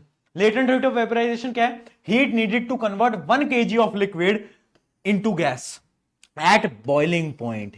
Boiling point पे याद रखना, जो पानी था वो 100 डिग्री पे ही रहा था, 100 डिग्री पे ही रहा था, बॉइलिंग पॉइंट पे ही रहा था। ठीक है, तो जो हीट रिक्वायर्ड है वो क्या है? Latent heat of vaporization. ठीक है, यहां तक चीजें क्लियर है? यहां तक चीजें क्लियर है? सब्लिमेशन पे क्वेश्चन आता है, इस वजह से उसकी डेफिनेशन में अलग से लिखकर लेकर आया हूं। The solid changes directly to gas without becoming liquid. इस प्रोसेस को हम बोलते हैं सब्लिमेशन। सॉलिड लिक्विड में हो गया। एग्जांपल याद रखना, एग्जांपल पे भी क्वेश्चन आ जाता है, इसका एग्जांपल दो। तो एग्जांपल आप याद रखना, ammonium chloride, iodine, camphor, naphthalene. ये नेप्थलीन आपके घर में भी आपको मिल सकती है। ठीक है, नेप्थलीन। और एक और एग्जांपल होता है बेटा ड्राई आइस। ड्राई आइस क्या होता है अभी आगे बताता हूं। ठीक है, तो ये इसके एग्जांपल हो गए। लेटेंट हीट समझ आई। अब लेटेंट हीट पे एक बड़ा ही अच्छा सवाल जो कि बार बार स्कूल्स के अंदर पूछा जाता है, क्वेश्चन ये पूछा जाता है कि एक आइस थी, एक आइस थी जो कि 0 डिग्री सेल्सियस पे थी। अब उस आइस को हीट किया गया और उसे वाटर में कन्वर्ट करा। जब वाटर का टेम्परेचर देखा तो वो भी 0 डिग्री सेल्सियस था। तो जो हीट है, ये जो बीच की हीट है, ये कहां गई? ये कहां गई बेटा, ये बताओ। तो हीट कहां गई? हाँ, हीट अपने घर चली गई? नहीं भाई, हीट कहां गई? हीट अपनी गई है लेटेंट हीट ऑफ फ्यूजन के अंदर। हीट गई है अपने सॉलिड से लिक्विड को कन्वर्ट करने के अंदर, है ना। तो हीट ने क्या करा? हीट ने जो सॉलिड के पार्टिकल्स थे उसको ताकत दी, वो पार्टिकल्स हिलने लगे, हिलने लगे, हिलने लगे और दीवार तोड़कर बाहर आ गए और लिक्विड बना लिया। तो हीट कहां गई? सॉलिड से लिक्विड के कन्वर्जन में। और उस हीट को हम क्या बोलते हैं? Latent heat of fusion. बहुत बढ़िया। आई होप ये कॉन्सेप्ट जो आपको आज तक स्कूल में नहीं समझ आया वो आपको समझ आ गया होगा। ये वो क्वेश्चन था, when a solid melts it temperature remains same, so where does the heat go? कहां जाती है हीट? अब आ गया समझ? अब आ गया समझ? हीट क्या कर रही है? काइनेटिक एनर्जी दे रही है सॉलिड के पार्टिकल्स को, है ना, और वो तोड़ के लिक्विड में कन्वर्ट हो जाते हैं। चलिए आगे बढ़ते हैं। अब पढ़ते हैं प्रेशर। यहां तक एकदम क्लियर है? यहां तक एकदम क्लियर है ना? अभी वो मुझे पता है तुम सोच रहे होगे ड्राई आइस नहीं बताई, ड्राई आइस क्या है? वो मैं बताऊंगा, वो टेंशन मत लो। अभी ये पढ़ो प्रेशर। प्रेशर से कैसे इफेक्ट आता है? एक चीज अपने दिमाग के अंदर डाल लो क्योंकि क्वेश्चन बार बार आता है। प्रेशर का जो रोल है, प्रेशर जो है वो उल्टा है। प्रेशर जो है वो उल्टा है किसके? टेम्परेचर के। जो टेम्परेचर ने काम करा ना बेटा, उसका एकदम उल्टा करता है प्रेशर, एकदम उल्टा। कैसे? टेम्परेचर क्या करता था? जब मुझे सॉलिड से, मान लो मुझे सॉलिड से गैस में जाना है, तो मैं क्या करूंगा? मैं टेम्परेचर को इंक्रीज करूंगा, मैं टेम्परेचर को इंक्रीज करूंगा। बट मैंने क्या बताया? प्रेशर भैया उल्टे हैं। प्रेशर की नहीं बनती टेम्परेचर से। प्रेशर बोलता है ओए इसको मेरे सामने से ले जा, मेरी टेम्परेचर से दुश्मनी है, ये राइवल्स है, ये राइवल्स हैं, दुश्मन है। तो याद रखेंगे, सॉलिड से गैस जाने में टेम्परेचर बढ़ाना पड़ता है, ये हमें याद रहता है। प्रेशर उल्टा होता है। यानी अगर मुझे सॉलिड से गैस में जाना है तो मुझे प्रेशर जो है वो डिक्रीज करना पड़ेगा। क्या चीज समझ पाए? इस पे क्वेश्चन आते हैं, बच्चे कंफ्यूज होते हैं। टेम्परेचर का सबको याद रहता है क्योंकि आइस वाटर के एग्जांपल से हम याद कर लेते हैं, प्रेशर किसी को याद नहीं होता। तो प्रेशर याद रखना कि प्रेशर का दुश्मन है टेम्परेचर। टेम्परेचर बोलता है मैं हीट बढ़ा, टेम्परेचर बढ़ाने से मैं सॉलिड को लिक्विड में कन्वर्ट कर दूंगा। प्रेशर बोलता है मुझे कम करो, तब मैं सॉलिड को लिक्विड में कन्वर्ट करूंगा। तो याद रखना प्रेशर उल्टा काम करता है एज कंपेयर टू टेम्परेचर। ठीक है, ठीक है, ये समझ आ गया। तो अब नोट करो, अब नोट करो, gases can be change into liquid by increasing the pressure. अगर मुझे गैस को मुझे लिक्विड में कन्वर्ट करना है तो देखो मुझे टेम्परेचर को तो कम करना पड़ेगा बट प्रेशर को इंक्रीज करना पड़ेगा। याद रखना, अगर मुझे गैस है उसको मुझे लिक्विड में कन्वर्ट करना है, मैं उसको कंप्रेस करूंगा, मैं उससे प्रेशर दूंगा तो लिक्विड में कन्वर्ट हो जाएगी। तो याद रखना, टेम्परेचर प्रेशर अपोजिट अपोजिट काम करते हैं। ठीक है, solids can be change into gases by decreasing the pressure, ये भी मैंने आपको बता ही दिया है ना। सॉलिड्स को भी गैस में कन्वर्ट कर सकते हैं अगर हम प्रेशर बहुत कम कर देते हैं तो। चलिए, तो ये अपना प्रेशर का कॉन्सेप्ट था, प्रेशर का कॉन्सेप्ट इतना ही है। अब एक क्वेश्चन आता है जो कि बार बार पूछा जाता है, what is dry ice, why it is stored under high pressure. बताओ भाई, क्या लग रहा है, क्या लग रहा है, ड्राई आइस क्या है? आपने वो देखा, बहुत सारे यूट्यूबर हैं जैसे वो मिस्टर इंडियन हैकर टाइप है ना, तो वो क्या करते हैं, वो बहुत सारे एक्सपेरिमेंट करते हैं। तो वो लिक्विड नाइट्रोजन लेते हैं, कभी कभार क्या बोलते हैं, कभी कभार ड्राई आइस लेते हैं, देखा है आपने? हाँ, तो ड्राई आइस क्या होता है? ड्राई आइस कुछ नहीं है, कार्बन डाइऑक्साइड, ठीक है, उसको मैंने इतने प्रेशर पे स्टोर करा, कार्बन डाइऑक्साइड को मैंने इतना प्रेशर दिया कि वो गैस से सॉलिड के अंदर कन्वर्ट हो गई। मैं क्या बोल रहा हूं, मैंने CO2 को इतना प्रेशर दिया कि वो पहले थी गैस, उसको मैंने प्रेशर दे के मैंने सॉलिड में कन्वर्ट कर दिया, और यही सॉलिड को मैं बोलता हूं ड्राई आइस। तो solid carbon dioxide also known as dry ice stored under high pressure because directly converts to carbon dioxide. याद रखना, ड्राई आइस क्या है, कार्बन डाइऑक्साइड को जब मैंने बहुत हाई प्रेशर में स्टोर करा वो क्या बन गई, सॉलिड फॉर्म में आ गई, और उसी को मैंने ड्राई आइस बोला। दूसरा सवाल इसका ये था, why it is stored under high pressure. High pressure में क्यों स्टोर करते हैं? क्योंकि भैया अगर प्रेशर कम करा तो ये जो सॉलिड है, ये सॉलिड फटाफट से प्रेशर कम होते ही गैस के अंदर कन्वर्ट हो जाएगा, जो कि हमें चाहिए नहीं। इस वजह से इसको हाई प्रेशर के अंदर क्या करते हैं, स्टोर किया जाता है। ठीक है, हाई प्रेशर के अंदर स्टोर करते हैं, और इवन लो टेम्परेचर के अंदर भी स्टोर करते हैं, टेम्परेचर भी बहुत कम रहता है। ठीक है, चलिए, तो आई होप ये समझ आ गया होगा ड्राई आइस क्या होता है। अब बढ़ते हैं इस चैप्टर के ऑलमोस्ट आखिरी टॉपिक की तरफ, ऑलमोस्ट आखिरी। अभी हमें 15 मिनट और लगेंगे आई गेस, अभी हमें 15 मिनट के आसपास और लगेंगे। बेटा ध्यान से बैठो, ध्यान से बैठे रहो, ध्यान से बैठे रहो। सुनो, एवोपरेशन। एवोपरेशन क्या है? एवोपरेशन क्या है? अब पता है सबसे बड़े, मतलब मैंने इतने बच्चे देखे हैं, इतने सारे बच्चे हैं, उनको ना एवोपरेशन और बॉइलिंग में डिफरेंस ही नहीं पता। उन्हें लगता है एवोपरेशन क्या है भैया, वो ना जो हम कपड़े सुखाते हैं उनका पानी ना उड़ जाता है, वो एवोपरेशन है। बॉइलिंग में तो यही होती है, बॉइलिंग में हम पानी को गर्म करते हैं, पानी उड़ जाता है। अरे मूर्खो, सुनो सुनो, ऐसा नहीं होता। क्या होता है? Evaporation is different. एवोपरेशन क्या होता है? The phenomena of changing of liquid into vapour at any temperature below the boiling point. समझे? इधर आ, तू इधर आ, है चैटिंग वेटिंग बहुत कर रहा है आजकल, है चैटिंग वेटिंग बहुत चल रही तुम्हारी। फोकस कहां है? बेटा फोकस रखो, है ना। रिप्लाई आए ना आए, नंबर आने चाहिए, क्योंकि नंबर आएगा तो रिप्लाई भी आएगा। समझ रहे हो? अभी नहीं समझोगे, बाद में समझो। चल, एवोपरेशन, अगर हमें एक गैस को, एक लिक्विड को गैस में कन्वर्ट करना है, और वो भी उसके बॉइलिंग पॉइंट से कम पे, तो उस प्रोसेस को हम बोलते हैं एवोपरेशन। जबकि बॉइलिंग क्या होती है? बॉइलिंग के अंदर हम बॉइलिंग पॉइंट पे ले जाकर उसको कन्वर्ट करते हैं, बट यहां पर नहीं हो रहा। यहां पर हम बॉइलिंग पॉइंट से कम टेम्परेचर पे उसको कन्वर्ट कर दे रहे हैं। तुम बोलोगे भैया ये चमत्कार कैसे हो रहा है? समझते हैं। एक चीज याद रखना, एवोपरेशन इज सरफेस फिनोमिना, मतलब ये सरफेस पे होता है। एक बड़े अच्छे एग्जांपल से समझते हैं। देखो, इमेजिन करो, मैंने एक सर्कल के अंदर एक रस्सी बांध दी पूरी, ठीक है, और उसके अंदर 100 बच्चों को डाल दिया। चिंटू लाल, मिंटू लाल, तुम भी हो उनमें से एक, है ना, बहुत सारे अपने बच्चे इसके अंदर हैं, ठीक है। अब मुझे बताओ, मैंने तुम्हें कैद कर दिया इसके अंदर, ठीक है। अब तुम कोशिश करोगे इधर उधर जाने की, है ना। अब इमेजिन करो, मैंने बाहर रख दिए फ्रूटी के पैकेट।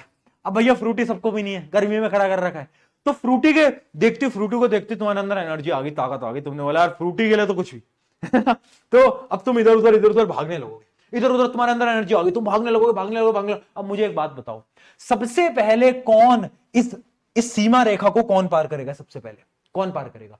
वो पार करेगा जो कि बाउंड्री पे होगा, जो बाउंड्री वाला होगा वो रस्सी को कूदेगा, है ना।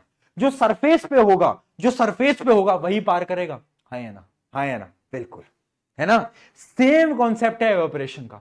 एवापोरेशन का कॉन्सेप्ट हम इसी एग्जांपल से समझ रहे हैं। मान लो मैंने एक भगोने के अंदर एक पतीले के अंदर मैंने पानी ले लिया, ठीक है, मैंने पानी ले लिया, पानी मैंने धूप में रख दिया। जैसे धूप आई टेम्परेचर बढ़ा, टेम्परेचर बढ़ा तो इसके अंदर के जो पार्टिकल है ना भैया, उनमें आ गया जोश, वो चलने लग गए, वो भागने लग गए, वो दौड़ने लग गए, वो बोल रहे हैं यार हमें तो अपनी जिंदगी जीनी है, हमें अपनी जिंदगी जीने दो। वो इधर इधर इधर हिलने लग गए। अब इधर उधर हिलते हिलते हिलते हिलते हिलते हिलते हुआ क्या, हुआ ये कि इन पे एनर्जी बहुत आ गई। और सबसे पहले कौन से पार्टिकल जाएंगे, सबसे पहले कौन से पार्टिकल कन्वर्ट होंगे गैस के अंदर, जो कि सरफेस पे हैं, जो कि यहां पर है, जो कि सरफेस पे हैं। तो जो सरफेस के पार्टिकल होते हैं वो क्या करते हैं, वो गैस के अंदर कन्वर्ट हो जाते हैं।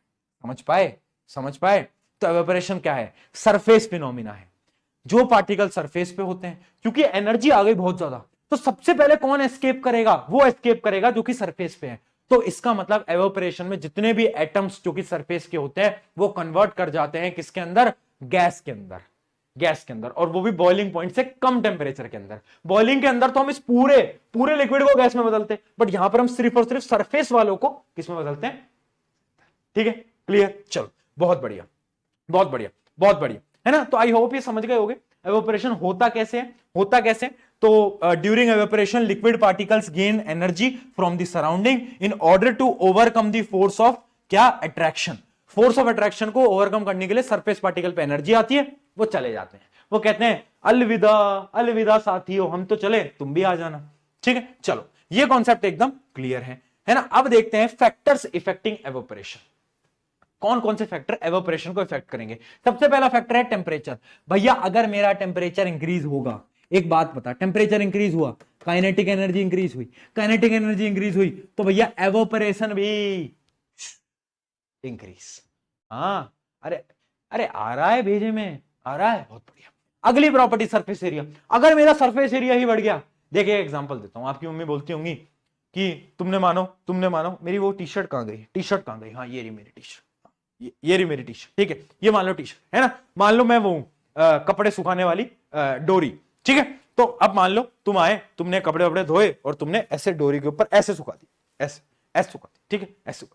तुम्हारी मम्मी आई, तुम्हारी मम्मी ने देखा और तुम्हारी मम्मी ने थप्पड़ मारा तुम्हारे, है ना, कि ये क्या कर रखा है। तो तुम पूछोगे क्यों, तो तुम्हारी मम्मी बोलेंगे ऐसे नहीं, पूरा फैलाकर सुखा, पूरा फैलाकर, है ना। तो अब तुम पूरा फैलाकर सुखाओगे, पर क्यों फैलाकर सुखाओगे, क्योंकि जब तुम फैलाकर सुखाओगे तो सरफेस एरिया इंक्रीज होगा, और सरफेस एरिया जब इंक्रीज होता है तो क्या होता है भैया, एवोपरेशन भी इंक्रीज होता है। याद रखेंगे, evaporation is a surface phenomena. अगला पॉइंट देखते हैं, ह्यूमिडिटी। ह्यूमिडिटी क्या होती है, बारिश के मौसम में वाटर वेपर्स जो होते हैं वो आ जाते हैं सराउंडिंग में, है ना। तो ह्यूमिडिटी मतलब वाटर वेपर्स आ जाते हैं एयर के अंदर। तो जब ह्यूमिडिटी होती है ना तो एवोपरेशन ना कम होता है।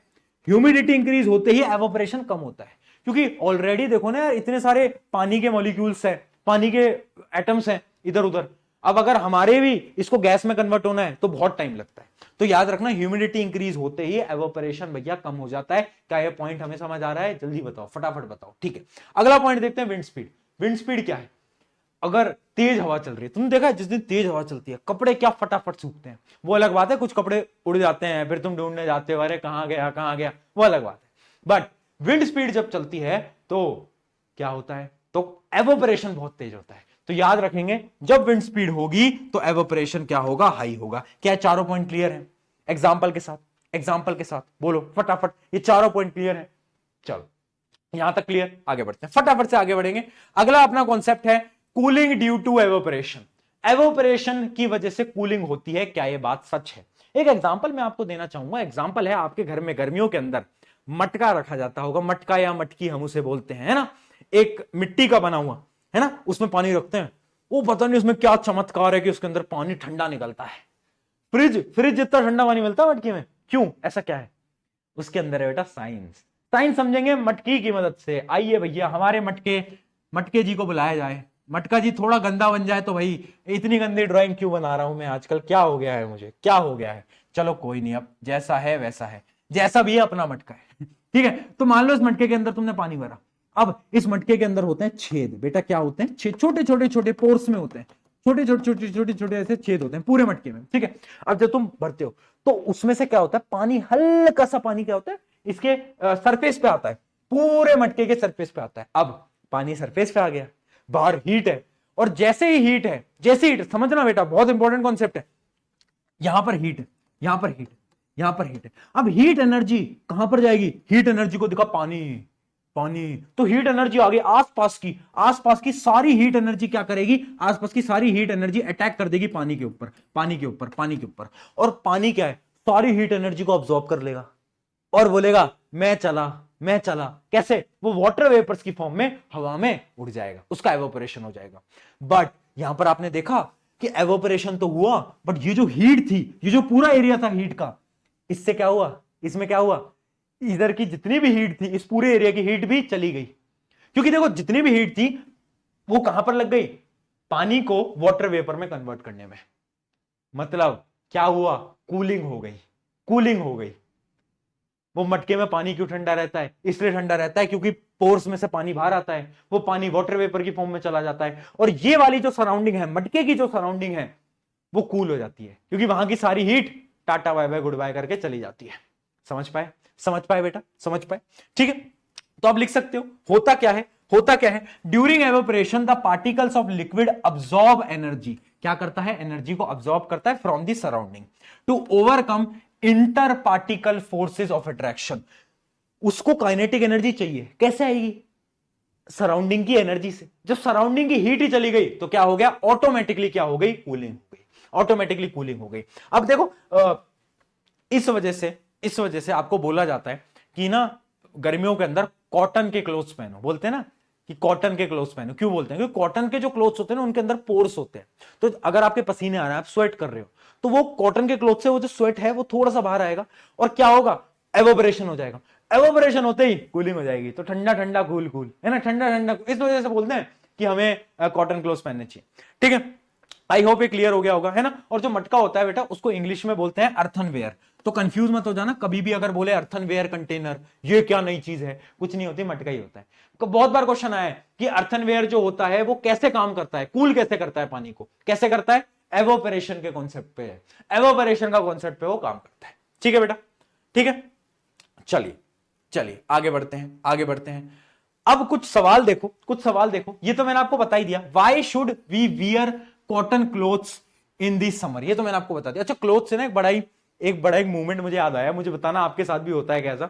एक सबसे बेकार जो एम्बेरसमेंट का मूवमेंट होता है ना स्कूल के अंदर, वो तब होता है जब तुम वेडनेसडे के दिन मंडे वाली यूनिफॉर्म पहन के चले जाओ और सब तुम्हें देख रहे हैं यार ये क्या पागल है, वेडनेसडे के दिन ये क्या मंडे वाली यूनिफॉर्म पहन के आ गया। कितना गंदा फील होता है, कितना एम्बेरसमेंट फील होता है कि भाई आज याद क्यों नहीं रहा, याद क्यों नहीं रहा आज, होता है ना ऐसा। तो स्कूल के अंदर मतलब कपड़ों से मुझे याद है, मेरे साथ ऐसा बहुत होता था, तो इतना गंदा फील होता था मतलब। ठीक है, तो ये मैंने आपको बता दिया। अगला देखो, why do we see water droplets on outer surface of the glass containing ice cold water. क्या बोल रहा है, क्या बोल रहा है? इमेजिन करो, इमेजिन करो मेरा एक ग्लास है, उसके अंदर मैंने बना रखे हैं बर्फ, मैंने डाल दी बर्फ, है ना बेटा, मैंने डाल दी बर्फ। अब बर्फ मैंने डाल दी है, तो एक बात बताओ, आपने देखा उस ग्लास के अगल बगल में ऐसे पानी की ड्रॉपलेट्स दिखती हैं, पानी की ड्रॉपलेट्स दिखती हैं। ऐसा क्यों होता है? ऐसा क्यों होता है? क्यों? बोल क्यों? क्योंकि क्या हो गया? टेम्परेचर जो है वो ठंडा हो गया। टेम्परेचर, ग्लास का जो टेम्परेचर है वो ठंडा हो गया। अब वाटर वेपर्स है, वाटर वेपर्स वो टकराए, वो टकराए, तो जैसे ही उसे ठंडा टेम्परेचर मिला तो वो वाटर वेपर्स पानी के अंदर कन्वर्ट हो जाते हैं। इस वजह से लिक्विड इन आवर सराउंडिंग हमें देखने को मिलती है। तो याद रखना, water droplets forms on the outer surface of the glass because water vapour in the air condenses. Water vapour जो एयर के अंदर है वो कंडेंस कर लेती है और वापस से लिक्विड में आ जाती है। चलिए, तो इसी के साथ बेटा एक बार जोरदार तालियां बजाएंगे। बस एक डिफरेंस देखो, 5 इंपॉर्टेंट क्वेश्चन बताऊंगा और फिर इस चैप्टर को खत्म करेंगे इन नेक्स्ट 5 मिनट्स। चलिए, एवोपरेशन बॉइलिंग, बार बार क्वेश्चन पूछा जाता है स्कूल्स के अंदर, बेटा स्टार मार्क कर लो, स्टार मार्क कर लो। पहला, ऑब्वियसली बात है, एवोपरेशन जो है वो बॉइलिंग पॉइंट से कम टेम्परेचर पे होता है और ये बॉइलिंग पे ही होता है। पहला तो बड़ा सिंपल है। दूसरा, ये एक स्लो प्रोसेस है, एवोपरेशन धीरे धीरे होता है, जबकि boiling is a fast process. अगली चीज, evaporation is a surface process, surface पे होता है बेटा, सिर्फ और सिर्फ किस पे होता है? सिर्फ और सिर्फ सरफेस पे आपको देखने को मिलेगा, जबकि ये पूरे लिक्विड पे होता है। इससे सारा लिक्विड कन्वर्ट होता है, बट इससे सिर्फ सरफेस वाला लिक्विड कन्वर्ट होता है। ठीक है, अगला है, इट कॉजेस कूलिंग, एवोपरेशन से कूलिंग होती है, बट भैया बॉइलिंग से नहीं होती। तुम पानी बॉईल कर रहे हो, तुम्हें लगेगा ओहो आसपास का एनवायरनमेंट ठंडा हो जाएगा। ऐसी मूर्खता मत करना, ऐसी मूर्खता मत करना, है ना, क्योंकि उसमें हीट तो तुम खुद ही दे रहे हो, तो आसपास का एनवायरनमेंट काहे ठंडा होगा बेटा। ठीक है, एवोपरेशन, बॉइलिंग, ये 4 डिफरेंस याद रहेंगे, क्वेश्चन बार बार पूछा जाता है। आई होप ये क्लियर है। चलिए कुछ क्वेश्चन बताएं। The boiling point of alcohol. लो भाई एल्कोहल, बहुत सारे बच्चे तो बहुत फेमिलियर हो रहे होंगे, एल्कोहल का नाम सुनते ही खुश हो गए, खुश हो गए, है ना। ये बच्चे आजकल, ये मेरे को समझ नहीं आता, तुम एक बात बताओ, मैं लाइव आजकल बहुत लेता हूं, ये तुम फ्री फायर का नाम लेते ही कैसे खुश हो जाते हो, हैं फ्री फायर बोल दिया, फ्री फायर बोल दिया, पता नहीं क्या हो रहा है, क्या कर रहे हो भाई फ्री फायर में, कितना गेम खेल रहे हो, है ना। बच्चे एक दूसरे को मैसेज करते हैं, आजा आजा रैंक पुश करेंगे, आज तो हम बैठ के रैंक पुश करेंगे, बढ़िया है ना। चलो, boiling point of alcohol is 78 degree. What is the temperature in kelvin. Kelvin के लिए क्या करना है, 273 को बस प्लस कर देना है। तो उत्तर अब आप बता दो, उत्तर आप बता दो कितना आ रहा है, 351 आ रहा है, 351 केल्विन आ रहा है। बहुत बढ़िया बेटा, बहुत बढ़िया, इतनी तो मैथ आती होगी यार, है ना। चलो, which of the following phenomena always result in cooling. Cooling cooling cooling, cooling का नाम आते ही दिमाग के अंदर घंटी बजी, एवोपरेशन एवोपरेशन एवोपरेशन। चलिए अगला सवाल, when a crystal of potassium permanganate is placed at the bottom of the beaker। हमने एक्टिविटी देखी थी, है ना, जब पोटेशियम को बीकर के अंदर डालते हैं, the water in the whole beaker turns purple, है ना, पर्पल या फिर पिंक टाइप का हो जाता है, even without steering. This is a example of, क्या बोल रहा है, एक बीकर के अंदर हमने पोटेशियम परमैंगनेट डाला, बिना उसको मिलाए कलर चेंज हो गया। ये किसका एग्जांपल है, एक पोटेशियम परमैंगनेट पानी के अंदर मिल गया, मतलब मिक्सिंग हो गई। मिक्सिंग क्या होती है, मिक्सिंग कहलाती है मेरी डिफ्यूजन। तो this is the example of diffusion. क्या पॉइंट क्लियर है, मिल गए ना बेटा, मिल गए ना, तो डिफ्यूजन का एग्जांपल है ना, बहुत बढ़िया, बड़ा सिंपल था। चल चल चल चल फटाफट अगले सवाल, which of the following condition is most favourable for converting gas into liquid. अब देखो ऐसे सवाल आएंगे, इसमें तुम कंफ्यूज होगे, बट तुम कंफ्यूज नहीं होगे क्योंकि तुम्हें याद है टेम्परेचर प्रेशर दोनों रिवेंज रिवेंज लेते हैं एक दूसरे का। तो याद रखना, देखो अगर एक गैस है, अगर एक गैस है उसको मुझे किस में कन्वर्ट करना है, लिक्विड में, तो तुम बस टेम्परेचर का कॉन्सेप्ट याद रखो। अगर एक गैस है मुझे उसको लिक्विड में कन्वर्ट करना है, तो मुझे ना टेम्परेचर बहुत कम करना पड़ेगा, हाँ या ना बोल, हाँ या ना बोल, है ना। गैस को अगर मुझे लिक्विड में कन्वर्ट करना है तो टेम्परेचर मुझे बहुत कम करना पड़ेगा। वाटर वेपर्स अगर मुझे लिक्विड में कन्वर्ट करना है, टेम्परेचर कम करना पड़ेगा, टेम्परेचर होगा लेस। मैंने क्या बताया, मैंने क्या बताया, टेम्परेचर का दुश्मन प्रेशर, तो प्रेशर क्या करना पड़ेगा, इंक्रीज करना पड़ेगा। देखो इस ट्रिक से कैसे क्वेश्चन आसान हो गए, अब ढूंढ लो, अब ढूंढ लो, low temperature and high pressure, low temperature and high pressure. ठीक है बेटा, ठीक है बेटा, लो प्रेशर नहीं, high pressure and low temperature. चलो बहुत बढ़िया, बहुत बढ़िया। अगला question, which one of the following phenomena would increase on rising temperature. Temperature के राइज करने पर, टेम्परेचर के राइज करने पर कौन सा फिनोमिना होगा, वुड इंक्रीज, कौन सा फिनोमिना ज्यादा होगा, ज्यादा होगा टाइम। अब देखो एक बात बताओ, temperature increase, kinetic energy increase, kinetic energy diffusion, diffusion increase यानी फोर्स ऑफ अट्रैक्शन कम, फोर्स ऑफ अट्रैक्शन कम, है ना। तो अब एक एक करके चेक करते हैं। देखो डिफ्यूजन इंक्रीज होगा, बिल्कुल होगा, एवोपरेशन इंक्रीज होगा, बिल्कुल होगा, कंप्रेशन ऑफ गैस, ये बड़ा इंपॉर्टेंट है, क्या मेरी गैस कंप्रेस होगी, compression of gas, compression of, देखो अगर मैं टेम्परेचर को इंक्रीज कर रहा हूं, अगर मैं टेम्परेचर को इंक्रीज कर रहा हूं, तो गैस के पार्टिकल इधर उधर उधर भागने लगेंगे, क्या वो कंप्रेस हो पाएगी, नहीं हो पाएगी, नहीं हो पाएगी। अगर मेरे पार्टिकल को मैंने एनर्जी दे दी तो भागेगा इधर उधर, तो क्या वो कंप्रेस हो पाएगा, दब पाएगा, नहीं दब पाएगा, यानी कंप्रेशन तो नहीं होगा। ऑप्शन काट दो, इस ऑप्शन में भी कंप्रेशन है, इसको भी काट दो, इसको भी काट दो, ठीक है, इस ऑप्शन के अंदर भी कंप्रेशन है, इसको भी काट दो, एक ही ऑप्शन बचा है C, evaporation, diffusion and expansion. Gas ज्यादा होगी, अगर टेम्परेचर बढ़ता है गैस के पार्टिकल इधर उधर भागते हैं और गैस ज्यादा होती है। मुझे फटाफट से बताओ किस किस को समझ आया, इसका आंसर जो है वो सी होना चाहिए, फटाफट से बता दो, फटाफट से बता दो। बहुत बढ़िया बेटा, बहुत बढ़िया। तो यहां पर जो है अपना पूरा चैप्टर हो जाता है बेटा समाप्त, ठीक है, बहुत बढ़िया बेटा, कॉन्ग्रेचुलेशंस, कॉन्ग्रेचुलेशंस। एक चीज मैं आपको इस लेक्चर के समाप्त होते होते बोलना चाहूंगा यार, देखो खुद पे भरोसा रखो, खुद पे भरोसा बहुत इंपॉर्टेंट है, सेल्फ कॉन्फिडेंस बहुत इंपॉर्टेंट है। अगर वो भरोसा खुद पे रहेगा ना, तुम्हें कोई हरा नहीं पाएगा, ठीक है। बहुत लोग तुमसे बोल रहे हैं ना कि तुझसे नहीं हो पाएगा, नहीं हो पाएगा, अरे बोलने दो, पता है तुम्हें एक टाइम ऐसा था जब मेरे एक टीचर ने मुझसे बोला था कि इस एग्जाम को तू क्रैक नहीं कर पाएगा, तुझसे एग्जाम नहीं हो पाएगा, तुझे तो कुछ नहीं आता, और क्लास से बाहर निकाल दिया था। क्लास से बाहर निकाल दिया था। वो एग्जाम भी क्रैक करा, और आज के समय पर उन्हीं टीचर के बच्चे हमसे ही पढ़ते हैं। ये कमबैक है, ऐसा कमबैक लाना है। जो लोग बोल रहे हैं नहीं हो पाएगा, उनके घर एक डब्बा मिठाई एक्स्ट्रा भिजवानी है, भिजवाएंगे भिजवाएंगे। तो भरोसा रखना पड़ेगा। मैंने कैसे कर पाया, मैं खुद को क्यों प्रूव कर पाया, क्योंकि मुझे खुद पे भरोसा था कि 4 लोग चाहे कुछ भी बोल ले, मैं नहीं हारने वाला। तो वो भरोसा, वो सेल्फ कॉन्फिडेंस अगर है, then you can do this, then you can do this. ठीक है, आसान है, बहुत आसान क्लास है, आराम से कर लोगे। सारे चैप्टर मैं करवाऊंगा, मैं खुद। अपने दोस्तों को बता दो कि प्रशांत भैया खड़े हैं।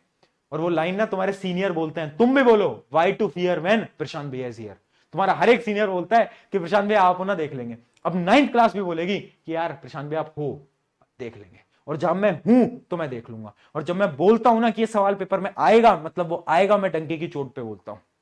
ठीक है, तो भरोसा रखना पड़ेगा।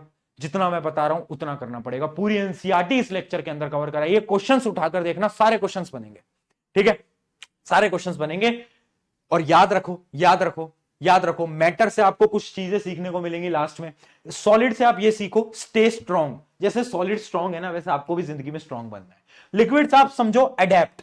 जैसे लिक्विड कहीं पर भी अडेप्ट हो जाता है ना, आप भी अडेप्ट हो, आप भी अडेप्ट हो, है ना। कोई भी नेचर मिल रहा है, पढ़ने का कैसा ही माहौल है, पढ़ाई करो। उसके अलावा गैस से आप क्या सीखो, बी फ्लेक्सिबल, फ्लेक्सिबल रहो और एक्सपैंड करो, एक्सपैंड करो, बड़े बनने की कोशिश करो, मेहनत करने को। सपने सपने बड़े देखो ना यार, सपने ही छोटे रह जाएंगे तो क्या हो, है ना।